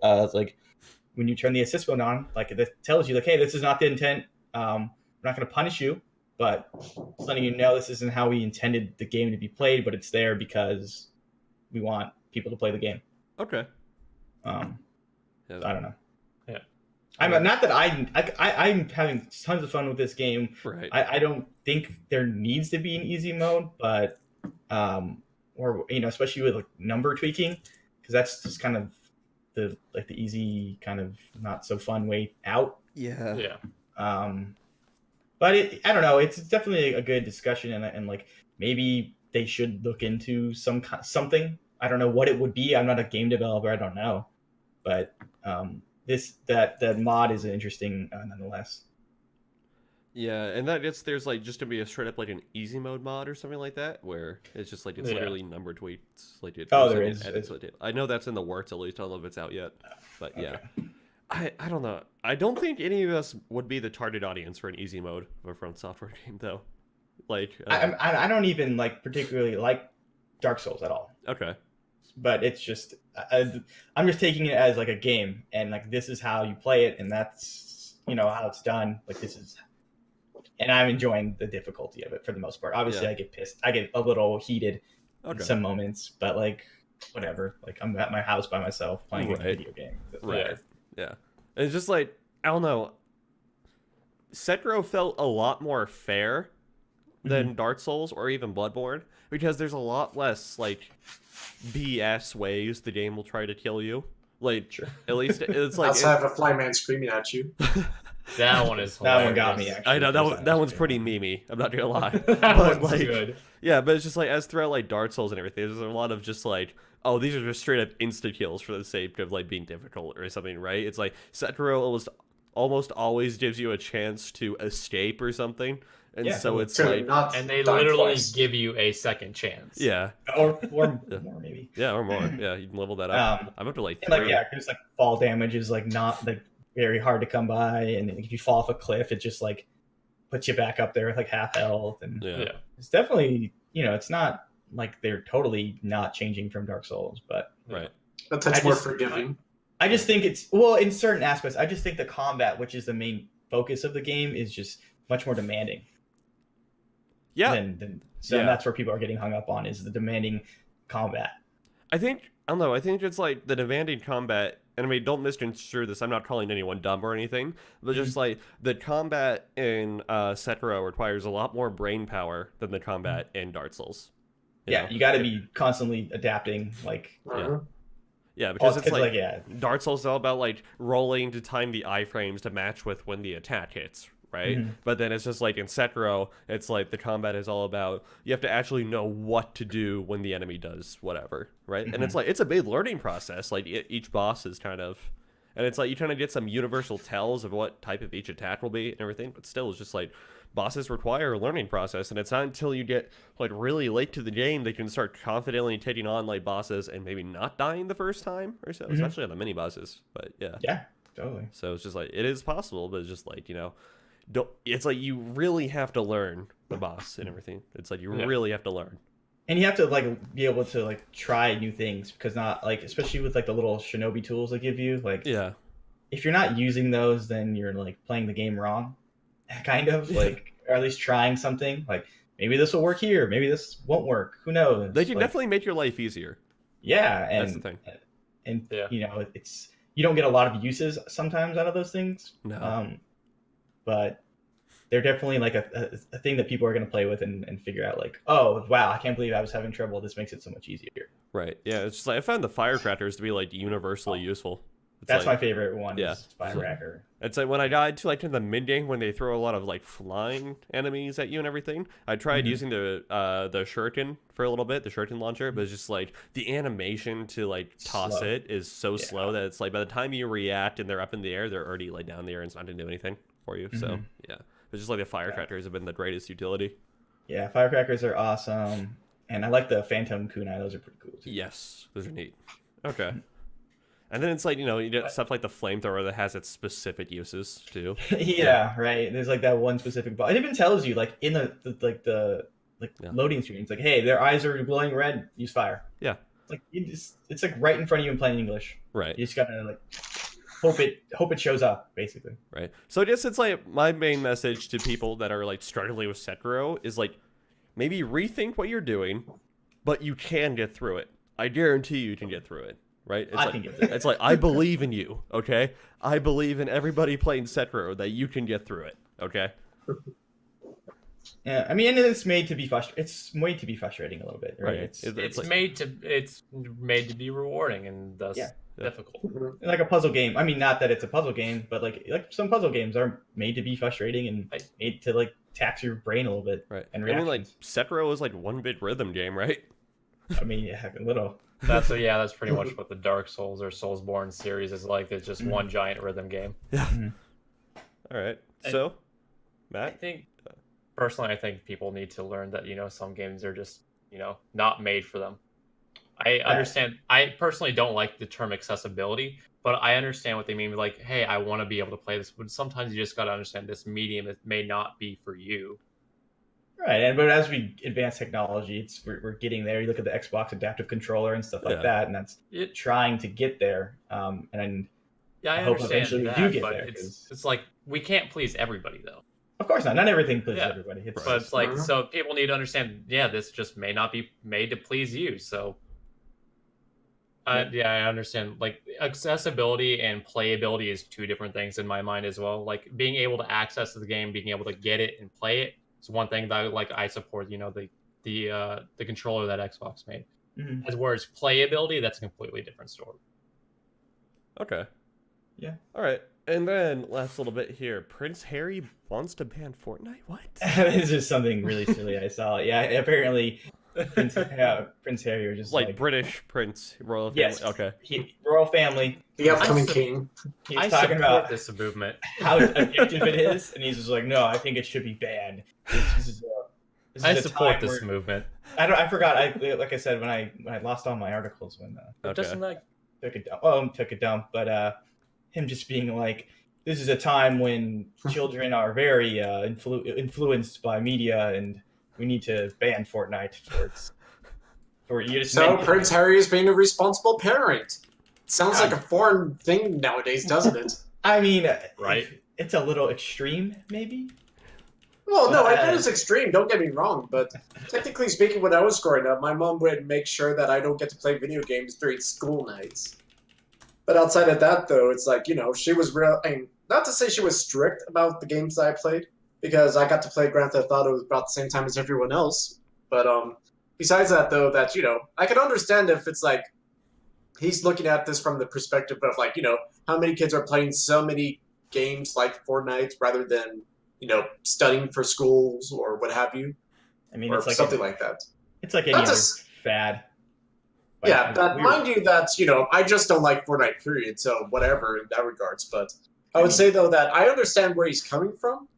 Ban might be, like, stretching it a bit too far, but I would go ahead and say that if there was a means to stop Fortnite dead in its tracks, I would be for this, but not to the full extent, like, maybe, like, 80-85% behind Prince Harry here. Okay. I don't know the best way of saying it, honestly. It's like, I hate Fortnite, but I don't want to get rid of it. What a conundrum. this just seems like such a meme. It is, yeah, it's stupid. It's just It's so over the top. Stay awesome, Prince Harry, please. Yeah, he's That's not gonna happen because it doesn't make any sense. But I kind of like how like Britain's first reaction to things is to ban it. I think that's kind of funny. Right. Oh, okay. Well, you know what? Fortnite has like 270 million players. It's ridiculous. I don't know I don't even remember how aggressive is the monetization system in that game. Is it? It's not. It's free. Well, it's free to play, obviously. Well, but, yeah, like, but like if you it's want the dances and stuff, they're relatively expensive. Anything Okay. cosmetic. like Anything cosmetic is. Is You can buy the battle pass for monetized. like $10, which will give you a good amount. Okay. And you can like earn it. You can earn enough currency to buy another battle pass. Okay. But if you want to buy Takes any, a while dance, to earn it that does. currency, though. You need to put like 40 hours probably in. Oh, so Fortnite needs to be like your main game. Yeah, Yes. you need to, if that's like the game you're playing for, like as a service, that's I mean, it's kind of split between Fortnite and Apex with who you want to get your battle pass with. right. And you could argue that certain battle passes aren't actually worth the money. I would say Fortnite's probably is, but Apex is questionable, yeah, to for be sure. honest. Yeah, I bought it on PC. No, it's questionable. Don't get me wrong there. I'm just saying that there's like multiple battle passes, that it would be ridiculous to try to get battle passes for all of them because Sure. you're not going to have enough time to unlock all the stuff in the battle passes, so you got to pick wisely. Yeah. Right. It's like I bought Apex's battle pass just like $10 support respawn. Okay. Yeah. I'm Not okay with that. Yeah. At least for the first season, anyway. And yeah, but yeah, I don't know. Fortnite's a weird beast, man. It's crazy. As someone who works around children and stuff, and you can see them like wearing like Fortnite shirts all the time and doing like Doing the like, dances. doing the dances. The like, dances in God public damn, kill like, me. Floss dance! Well, How no, does it even it's- work? everyone flosses. It's like, You just like need to kick them in the I balls. don't like I feel like the I floss heard this dance. on like a podcast somewhere, but like it's just like kids like 8 and under is like idle position is the floss. Like What? when they're just, like when they're standing, like that's just how they idle. Like in video games. That's their Sounds like idle an animation. actor. It's their idle animation. That's the kids' idle animation is the floss. And it's not that far fetched because it happens all the time. I'd believe it. I'm very good at ignoring it. But then like That's I'll have as someone who's like in tune with the games, I'll have like another like teacher come up to me and be like, is that like L thing on the like, and they're like grabbing their crotch and like putting the L on their forehead, like what is that? And I'm like, it's from Fortnite. It's from a video game. And they're like, why is that a thing? And why are they doing it? I'm like, I don't. Do you think sometimes mankind has advanced too far with technology? It's crazy. I don't know. Oh god. I don't know. Part of me wants to support Prince Harry in banning Fortnite because I feel like the world would be a better place. I do want to. He now has a valid reason to ban this game. I know. I feel like the world would be a better place. I don't know. I always tell The kids world like, would be a better place. if they start like dancing like that and they're in my class, I'm like, have you even won a game? And then they're like, Go can't to the do that principal's office. unless you win a game. Let me One teach game. you a lesson. 1v1. You need Rust. to earn the now. right to dance. You You need to earn the right yeah. to dance. And Yeah. I know I work with these children. There's no way they've won a game. Okay. At least like Solo a normal like game, maybe one of those weird modes that with the squads, maybe. I don't know. In my brief stint in Fortnite, I've at least won one game. So. I won one solo game on Switch. Okay. I'll take that to my If grave. it's on Switch, does it really count? Okay. All right. Plug your mouse and keyboard into it, can you? No, I'll win I that. can't build. Like, especially now. Are you kidding me? I can't. I'll just get wrecked so fast in that game. Yeah, it's I hate Fortnite because like it's like the instinctual reaction in that game is I guess it's like you need to build when you get shot at instead of returning fire. So it's like yeah. I mean, Yeah. it's part of the game, but it's just people are so good at it now. Oh, Like yeah. the learning curve is nuts. They're like 9-year-olds building Taj Mahals as soon as they Oh, get yeah. shot. You know. It's impressive. Yeah, to it's like- say the least. There It's was all those also years of literally- Minecraft paying off. Right? There's also literally a grenade you can throw down that creates a structure. I It's actually like- hate that a lot. Oh my god. I do as well. It's like you're taking out the engagement in an engagement focused. Okay. It's not really though. It's like I mean, somebody has to win by killing somebody else. I know, but the way people play this game a long time is just like building. Like I bet you so many of the people who used to just like goof around during the actual game have moved to like that creative mode. Huh. Because the creative mode apparently seems really cool. I haven't really messed with it from Okay. what I've seen. We're Just just like people build like I don't know what do you want to call it, like obstacle courses where they're like bouncing from here to there and you're trying to like not die by falling, stuff like that. Yeah, it's kind of interesting. Okay, well, you know what? I, for one, support Prince Harry and his movement to ban this game. But anyway, all right. Let's talk about region locking. Matt, go ahead. Kind of. This topic kind of confuses me, but the European Commission has called out, was it? I get to the list. Valve, Bandai Namco, Capcom, Focus Home, Koch Media, and ZeniMax for like not selling games in certain countries. Interesting. Okay. What? Wait, what country? I guess basically like the gist of it would go is that like Valve. So it's like, say if I'm accessing like the Steam store from like the US or something, then it's like they won't show me certain games based on my region. Yeah. Okay. Interesting. Which is, I mean, that's I honestly don't care. They said it applies to about 3% of their games, and the main reason they do this is because they don't necessarily want certain games selling in lower economy countries. Because then, if you get an access code to a game from that country, that lower economy, it's usually a lot cheaper compared to say the U.S. or the Europe or anywhere. Like a money laundering thing. Yeah, and you could just like either make money that way or like just get games at a discount. Interesting. So they kind of, say, okay, we're not selling it here because people can exploit it for X. People are gonna spoof some kind of IP or whatever, and I think it's more of like currency exchange, right? Yeah, or even that. Okay. Yeah. Well, a lot of developers price games lower in certain areas to make it more accessible. Because, okay. Yeah. Okay. That type of thing. This makes sense. It's not necessarily VPN spoofing. I mean, that's whatever. But it's people who are abusing that to to a really hard extent. Okay, why would the EU Commission call this out then? Like, I don't understand. Because apparently it's against their laws. But like, there's no like EU economy that's like absolutely in the. What is it? Like, I know Greece had a hard time there for a while, but it's like now. Yeah, what's up? Bilateral agreement. Okay. That stops people from acquiring and playing PC games outside their region, which is apparently against the EU antitrust article. Interesting. Antitrust rules. Interesting. So It's more of like region locking, I guess you could say. It's like that. okay. As far as say, hey, if you buy a game from this country, you can't necessarily play it in this country. Interesting. So Yeah. so what do you think? This good practice, bad practice? I mean, from a business standpoint, I can see this like reasons for region locking certain games. Yeah. Because it's like, okay, it's $60 here in the U.S., but comparatively, let's say, in one of the more Eastern European or Eastern Asian countries, it's $30. It's like people can just VPN that over to their system and put that onto their, U.S. account, and Yeah. it's like from a business standpoint, I can understand why they do that. Okay. Mike, do you agree with this practice? Disagree with it? Honestly, I really have no stake in the matter here because I kind of not fully understand the situation here myself. Okay. Because with everything that you guys said, it could easily go one way or the other, essentially. Yeah. Because it makes sense why article. they are doing it as opposed to not doing it, essentially.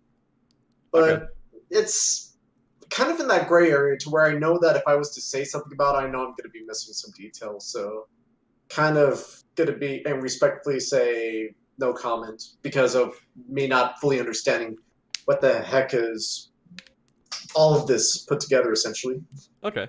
Andrew, what do you think? Is there a way for these guys, these countries, to get access to the game otherwise? I'm sure if through a VPN they could. Oh, but they'd have to. Well, go it's through not necessarily like banning the games as region locking games. But yeah, but these games are just completely region locked out of this area. So Well, okay. say it's still available there, but say if your account is tied to a U.S. account, you can't necessarily play a game that was from a Korean code.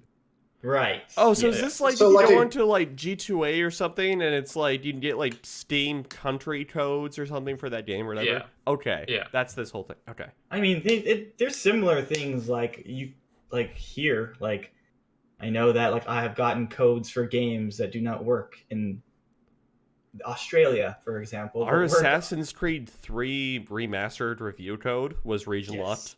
It was Yes, for European. I've gotten codes from Ubisoft games, and you know, they don't work in Australia. Yeah. So when I talk to some people that we work with, and I'm like, hey, here's this code, and then they're like, hey, it doesn't work, and then I have to consult my friend who works there, and they're like, yeah, that's a US code. It Okay. doesn't work anywhere else. Yeah. So then you have to create an account. Yes. Blah. And so on. Okay. Yeah. So it's similar. I mean, Yeah.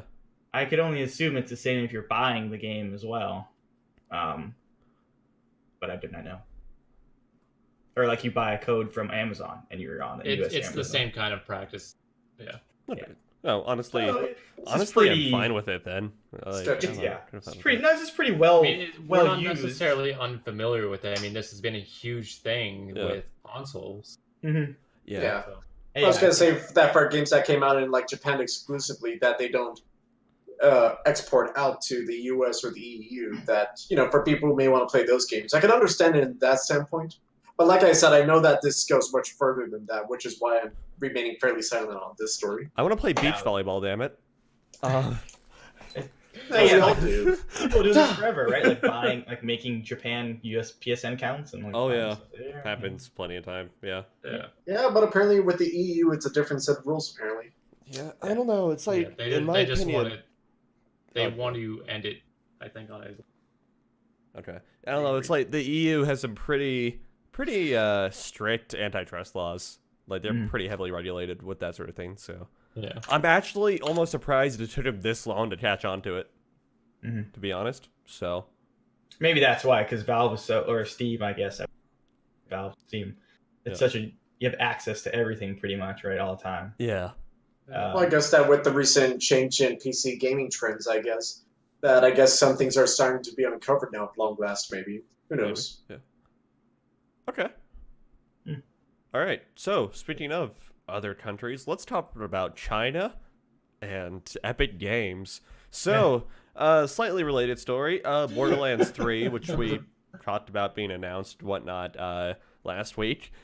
Gearbox made the unfortunate but not entirely unexpected decision to have Borderlands 3 be an Epic Store exclusive on PC until April of 2020. Yep. And the game's been released in September of this year. Yeah, so this has sent a flurry of outrage among the PC gaming community who ended up review bombing other Borderlands games, as well as the newly released Borderlands Game of the Year edition.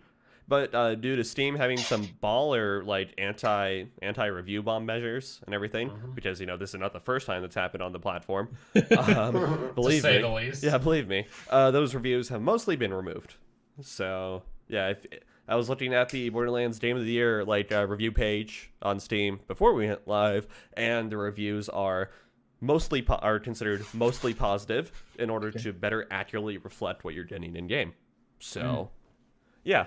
So basically, once again, raises the argument of, so, I don't know, the PC gaming community, you know, obviously, I don't want to say is married to Steam, but they have a lot vested into Steam, right, being the platform. And I mean, as we go into 2019, you know, over the years, so many other companies have developed, like, launchers in their own PC gaming storefront, which I guess some people have a problem with, but honestly, I'm calling these people out. You people are lazy, okay?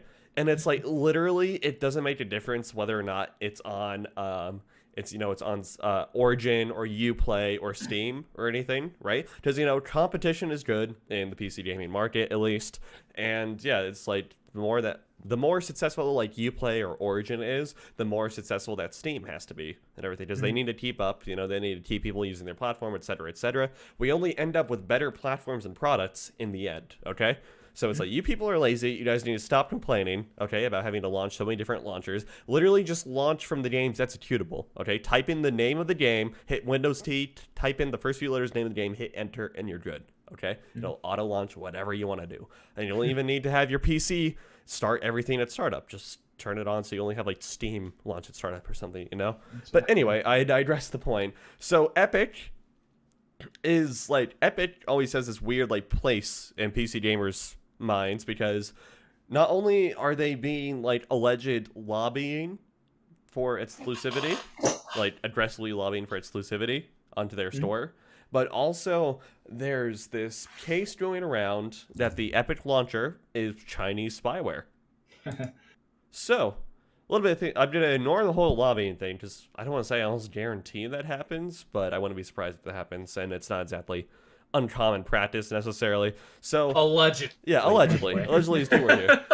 So let's Gotta talk make about the Epic launcher allegedly being Chinese spyware, right? And if you follow me on Twitter, I may have espoused some rhetoric implying the fact that I personally believe that it's Chinese spyware. This comes from the multitude of facts that this Epic launcher collects a lot more information about your system, about the games you play, etc., than other launchers like Origin and Steam and Uplay and everything.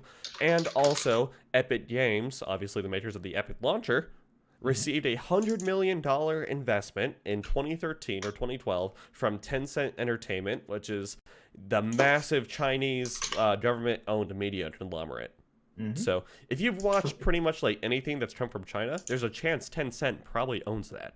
So They have stake in a lot. I think do they have stake in Ubisoft right now as well? yeah, they've invested in all sorts of various game companies. Yeah. So yeah, it's like so as it stands right now, they have a 40% stake in Epic Games. Wow. Yeah.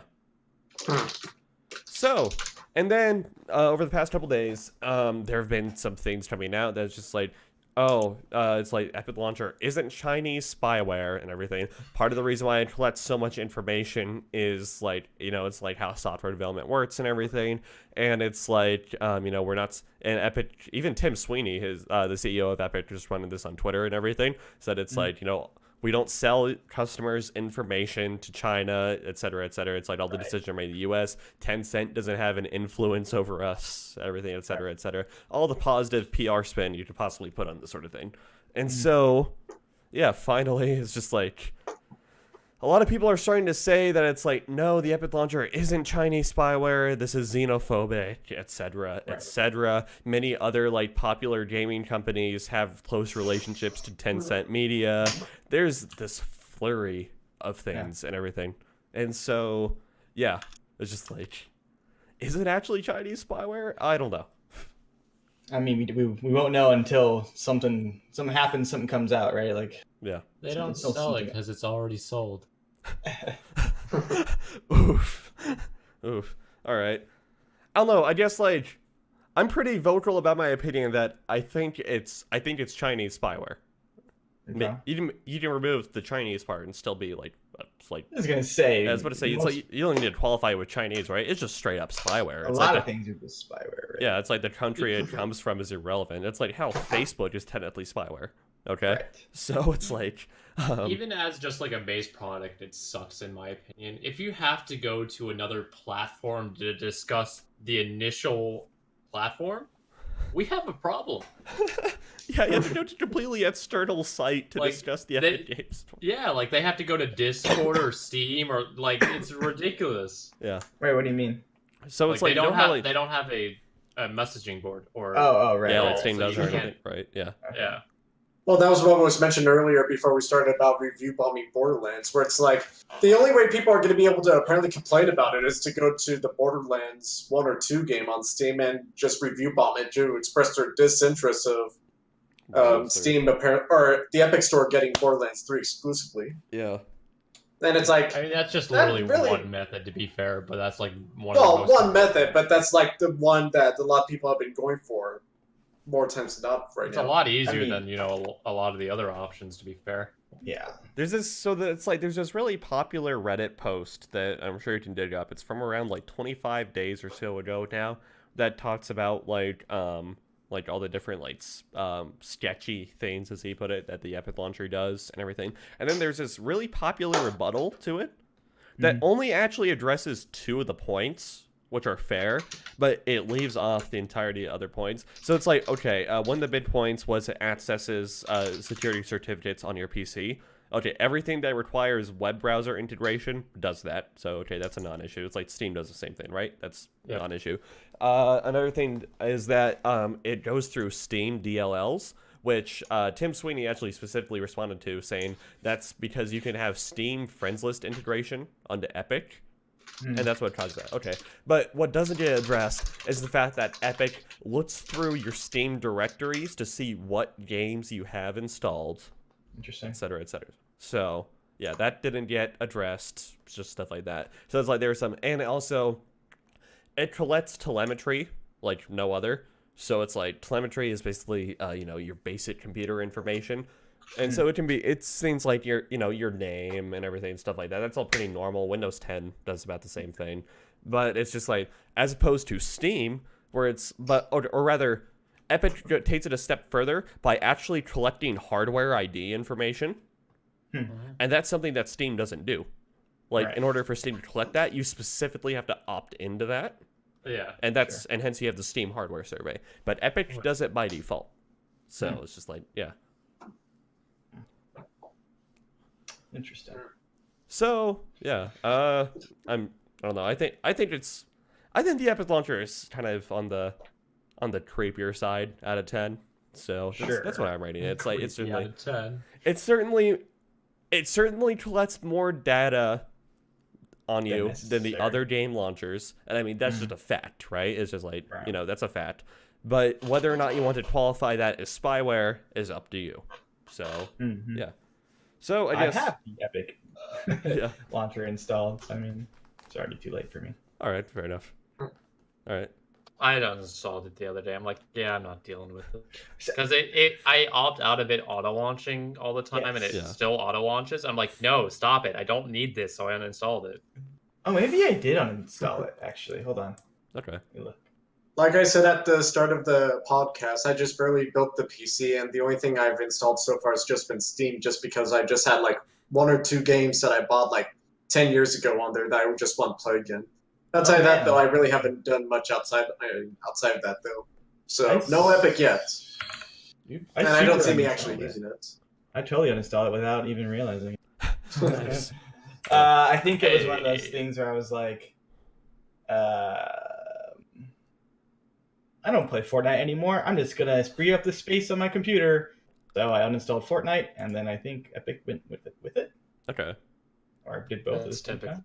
Yeah. How it goes. It got eliminated off my PC when I did a reformat a few weeks ago. And Yeah, I think I never yeah, I never reinstalled. Yeah, that's what happened, I think. is Okay. that I deleted Fortnite, and then it Okay. never opened it again to do anything. So Matt, what's the verdict? Do you think it's spyware? I plead the fifth. Okay. Andrew, not- okay. I don't know. I'm not gonna get caught in any illegal things. No. It's weird. It sounds like it might collect a little too much information. But whether that information is actually concerning or not might be a different story. If people just don't like any information collected or not. I mean, because everything's collecting your information, right? Like you have credit cards hooked up to it. And all that stuff. I mean, right? So how it's using it is, I don't know. So Okay. Mike, do you think it's spyware? Honestly, I have no stake in the matter whatsoever because, honestly, how I'm looking at this well, I mean, besides that, but honestly, with the way that I'm looking at this, part of me is wondering if the people who go ahead and try to make these stories are doing it because they secretly hate Epic and Epic Games and are just trying to be purely Steam. Right. For the most part, it's like, how can we discredit Epic? Oh, they're tracking your information. Well, if that's the case, doesn't Steam do that too, technically? I mean, I'm sure that Steam recommends games that you may be interested in. So you mean to say that just seems to be quinkydink? Or I don't know if they do or not. Well, The it's level of which is the important part. And it's all about the method by which it goes about doing it, right? So Yeah, it's like and then that's... for say like a games or a recommendation system, it's like so Steam bases off based on what you've bought before, okay? Not necessarily how much playtime you have in things. It goes off based on what you've bought before, okay? Yeah. As opposed to Epic, who, Epic themselves don't have a massive library of PC games. Certainly nothing compared to Steam and everything. Point, yeah. And so in order to get what information they have, in order to do it, they have to look through your Steam directories to figure out what games you have in your Steam libraries. That's magical. Yeah, so it's just it's more about methodology of how they do it.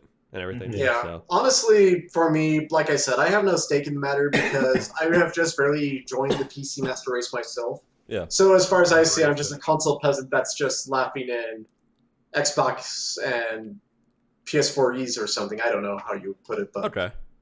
yeah. Honestly, though, I really don't know anything that's been going on here. It does seem like that ever since Epic has been a contender, if you will, on the PC platform. It does seem like that the PC Master Race is just trying to find ways to tear itself apart while trying to figure out how to contend with this right now. Okay. I mean, I don't know if it's literally tearing each other apart at this point, but it's like, at this point, it's like you have PC players arguing against PC players at this point. It's like, Welcome to the PC war, boys. Yeah. I mean, well, no, that's what it is. We have now turned the PC console into a platform war, where literally it's the PC arguing against the PC. It's not like Xbox versus PlayStation 4 here. It's literally PC people arguing over PC just because they don't like the idea that there's one platform that has an exclusive game over another. Well, Even though that you can go ahead and... that. Well, no, I was going to say that. It goes generalizing deep, much a lot of deeper than things. that, of course, but it's like, at this point, it's like, I mean, Yeah.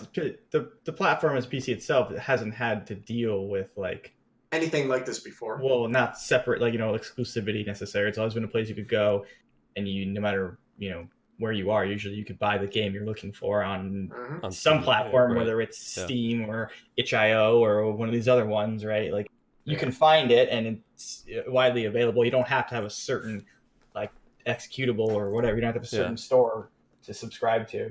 I think I think so much of And the when people disagree with the platform and with how it works, then Well, it's more to the idea of how Epic is kind of, strong muscling their way into getting these exclusive by means of throwing so much Fortnite money into it, or however they get their money. Even though I want to say that it's Fortnite money, all the kids that want to floss, The far majority of it is Fortnite money. yeah. Well, they I don't also know. Part of me have will- that engine, right, with the Unreal Engine. Unreal Engine, but Yeah. yeah, that doesn't generate as much of a profit compared to Fortnite now. Oh, I'm sure. I don't know. Yeah. Part of me just would love the idea of like all the money that went into buying the floss dance went into buying the exclusive rights for Borderlands 3 for 6 months. Well, it's not just Yeah, that they amazing. bought the rights. They also, I know they offer deals. If your game was made with Unreal Engine, you get a bigger discount of, the pie that we take at the end after it's Jeez. sold. Wow.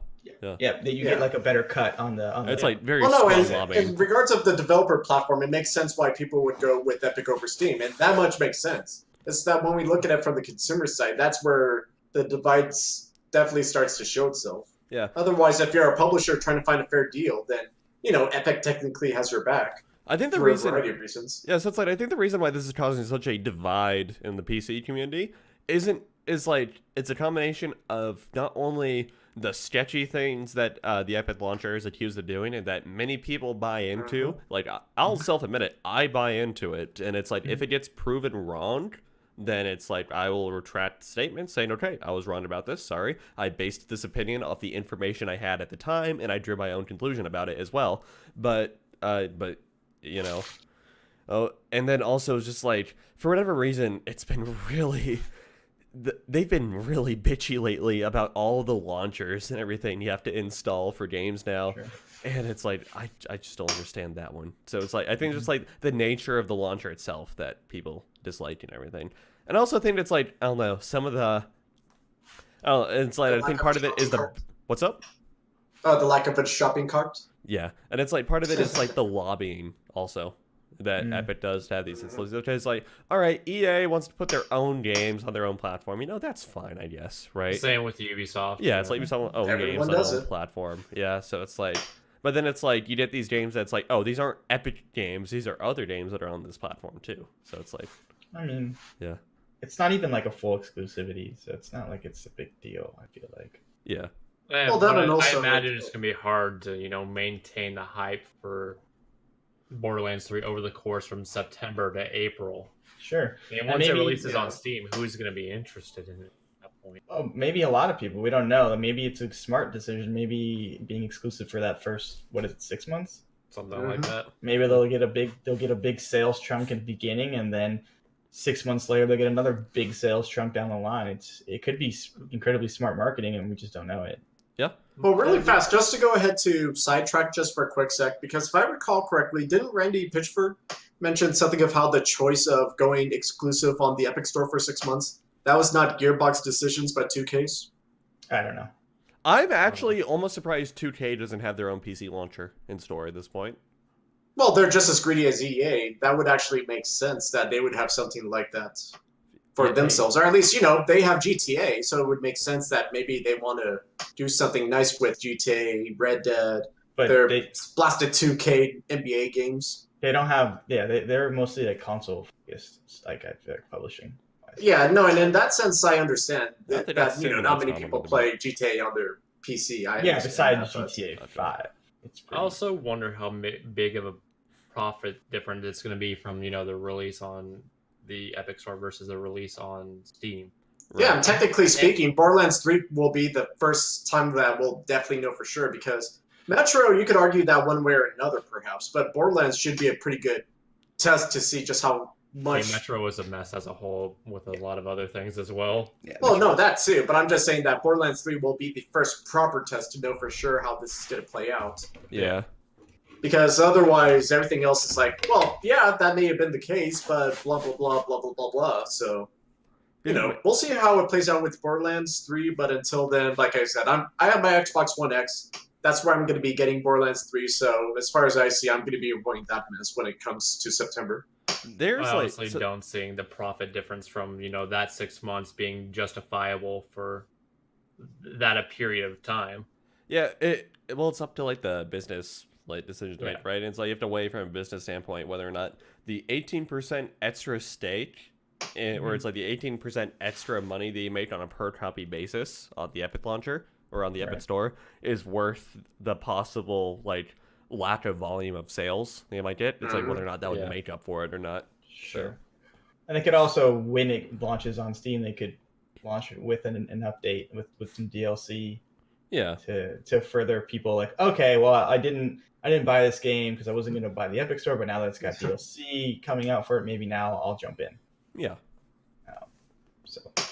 Not sure if they would go as far as a season pass, but no, that could definitely be something to enchant people to get the game in case if they waited 6 months to knock it out on PC and Epics. But who knows what they're going to do once we get to that point. Yeah. They're doing a season pass, multiple edition types of the game, and there was something crazy like a $250 something or another for the game. I think I saw a few of those. Yeah. Hey, I want my guns to look like Bud Stallion, and so do you, right?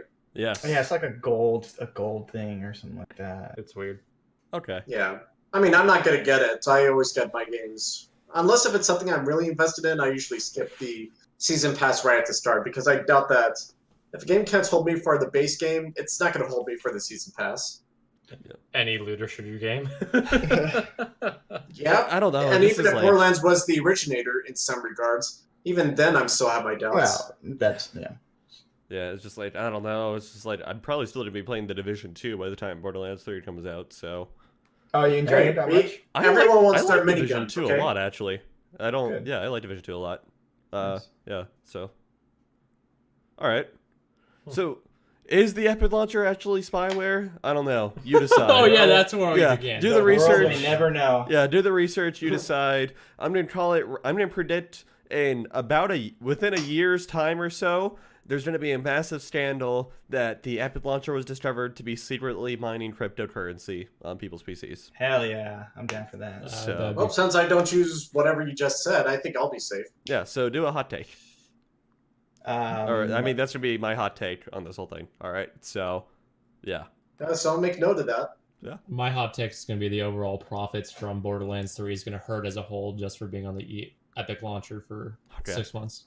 Yeah, no, and that's one I'm definitely going to be very interested in seeing, just to see how that's going to play out. And for his next trick, Randy Pitchford makes the profits disappear. Dude, I can't. Yeah, I was listening to another podcast. And they're like, I can't believe they had Randy Pitchford go out there and talk.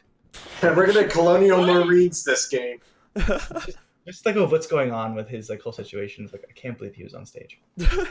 How Oh, he would sign his name 52 times on 52 cards. It wasn't his signature, but how tone deaf? Whoever it was. Tone deaf could you be to get a man who has been accused of multiple terrible things in the last few months to just go out there and talk about a video game and then do Magic. Oh my god. You can find the thumb drive. Not that thumb drive, but this thumb drive. So you want to hear a story? No. Oh, okay. We don't apparently. Or it's like as last week and everything. It's like as we talked about last week. There needs to be like a side quest in Borderlands 3. It's like you recovered the flash drive. I really hope so, dude. Yeah, that'd be hilarious. Oh my gosh. Okay, so you know what? I think that That's the key. That's the key to the vault. Oh my god, is the flash drive with magic tricks on it? All the mysteries have finally been solved, even though they should have been solved in the last game. Okay, that would be a level of self-awareness I don't think quite reached before. You know. That'd be pretty good. Key to the vault. All it's in there is just it's nothing. Ugh. Oh wait, Matt, did you do your new ear cups for your headphones? Yeah, I've had them for a while now. I've just now noticed. Okay. Yeah, they look a lot thicker. They look a lot nicer, actually. Okay. Anyway, sorry. I'm sorry. personally not a huge fan of like the thickness because I like the low profile nature of the old ones. Okay. But my issue was that with the old ones, the drivers would always rest on my ear. Yeah. So like after like 2 hours, they would just be like right on my ear, making it pretty annoying. So we got this gaming headset in for review today, by the way. Oh, for nice. a COG. Yeah. Ah, neat. This is what is the Triton, Is that a Trident? or Triton Yeah. Kunai Pro. I think it's Trident. Virtual 7.1 surround gaming headset powered by Dialogue. It's got good. supports PS4 and PC gaming. Has 40mm drivers, online chat, a USB interface, an ergonomic design, and virtual 7.1 channels. I think you're gonna need to compare that to the other stuff, not your Sennheiser. Yeah, it's very, very light. Interesting. It's very, very light. Speaking of headphones, I like your headphones, Andrew. I like the gold aesthetic. Yeah, I think these are the HyperXs. HyperX Clouds? I don't. Which ones are they? I don't know. Oh, this works on Mac also. This works on Mac. I think they're also. HyperX Alpha. Oh, okay. Interesting. HyperX. But usually it's like red and black. I like the gold aesthetic to it. Yeah, I got these from my significant other who got them Very from nice. something else. Okay. Yeah, no, HyperX is like go-to PC gaming headset. They're really good. Yeah, I like them. Like- It's the only thing I dislike is when I plug them into my PS4. It has a mic on. Oh. I'm like, okay. and people are like, "Hey, you got a mic, man?" And I'm like, just not talking. Like, crouch, man. If it's too late at night, you can't talk. And I'm like, I'll just crouch. I don't want to. I just don't want to deal with this. And then like they'll like, "Hey, get your mic, man. We'll put it on." I'm like, "Oh, I gotta get up, go in here, get my mic and Yeah. plug it in." And I'm like, "Hey guys, how are you? How are you?" Me and Taylor are the guys of the audiophiles who, have the Audio Technicas and the Sennheisers and the other things, along with the super nice Audio Technica mics and whatnot. I can plug my mic in, and I can use So this. we- now. That's cool. So we make sure that when we scream at people in CSGO, it's always in the utmost highest quality. Yeah. Andrew, you can plug that in the front of your PC and like the mic jack and just like speak into Do it, it. the little dongle. Get all the way down there. Yeah. Yeah, no, I think it'll fit in there. Yeah. 1/8 inch or whatever it's called. All right. Do So, you have the? do You still guys are have so the lucky. or you Mike, have the that's your next HyperX upgrade. Cloud? No, I was just gonna say that you guys are so lucky because all I have is just this little rock candy skull, whatever it's supposed to Skull be, and candy. this little Okay. twig that we call a headset. Everybody's got to start somewhere. Yeah, man. So, do you But still I'm have so the poor. I spent all my money on a Those are PC. the what? Do you still have the? Well, trust me, the peripherals come over time. Do you still have the HyperX clouds? Andrew has them. That's what I thought. And, Not this Andrew. It's a different Andrew. and then Felicia has the Krakens. Which I think she needs a new set of them. She needs ear cups at least. New ear cups. I honestly think the new ones would probably work better for her because they got bigger ear cups, Okay. so it doesn't interfere with her glasses as much. I Okay. guess they are Cloud Alpha. All right. All right. Anyway, so I think that about does it for episode 66 of the Power of Podcast Let's here, check guys. the uptime real quick. It's Too in long. 2 hours and 10 minutes. Too long. Yeah. Went a little bit overboard, but Happy we note. covered a lot of big topics. Give me the seconds. I need the exact seconds. 2 hours, 10 minutes, 30 seconds. All right. All right. So, yeah, Mike, where can people find you on Twitter or Facebook or anything? Okay. So, in case if anyone wants to follow me for whatever reason, that I am on Twitter under my tag name of MAS8705. I don't write on Twitter that much, but I guess on the blue moon that I do. Okay. Still trying to figure out how to get a blog started for myself, so until I figure out how to do that, I'm just going to keep saying that outright. Yeah. Otherwise, of course, I'm on Culture of Gaming. I go to work on weekly editorials. If there's anything that you want me to talk about, by all means. Otherwise, I just go with the usual safe articles of this or that or whatever I can try to come up with within a week's time. So, yep, if you follow me, I hope to provide stuff that you will enjoy. I hope. Awesome. All right. Andrew, where can people find you on Twitter? You can follow me at Duronski on Twitter and Instagram, DURNSKI. Hopefully, this week we'll get a couple of videos of some games on our YouTube channel. That's youtube.com/culture of gaming. Nice. I'm going to try to get back at Contra and beat it because it's been too long. It's been haunting you for years now. I know. I'm going to try to beat Contra soon. No guarantees. And then hopefully get maybe some looks at some games. I want to take a look at Risk of Rain 2 a little bit. I have a buddy that's been playing that. Yeah, so I kind of want to get a look at that on site, and I kind of want to get a couple other games. I also have another idea for whatever, like a card game to play, but I should probably just beat Contra before I start that. All right. Fair enough. Yeah. Matt, where can the people find you on Twitter? They can find me at Filmed by G-Man because my usual handle is always taken.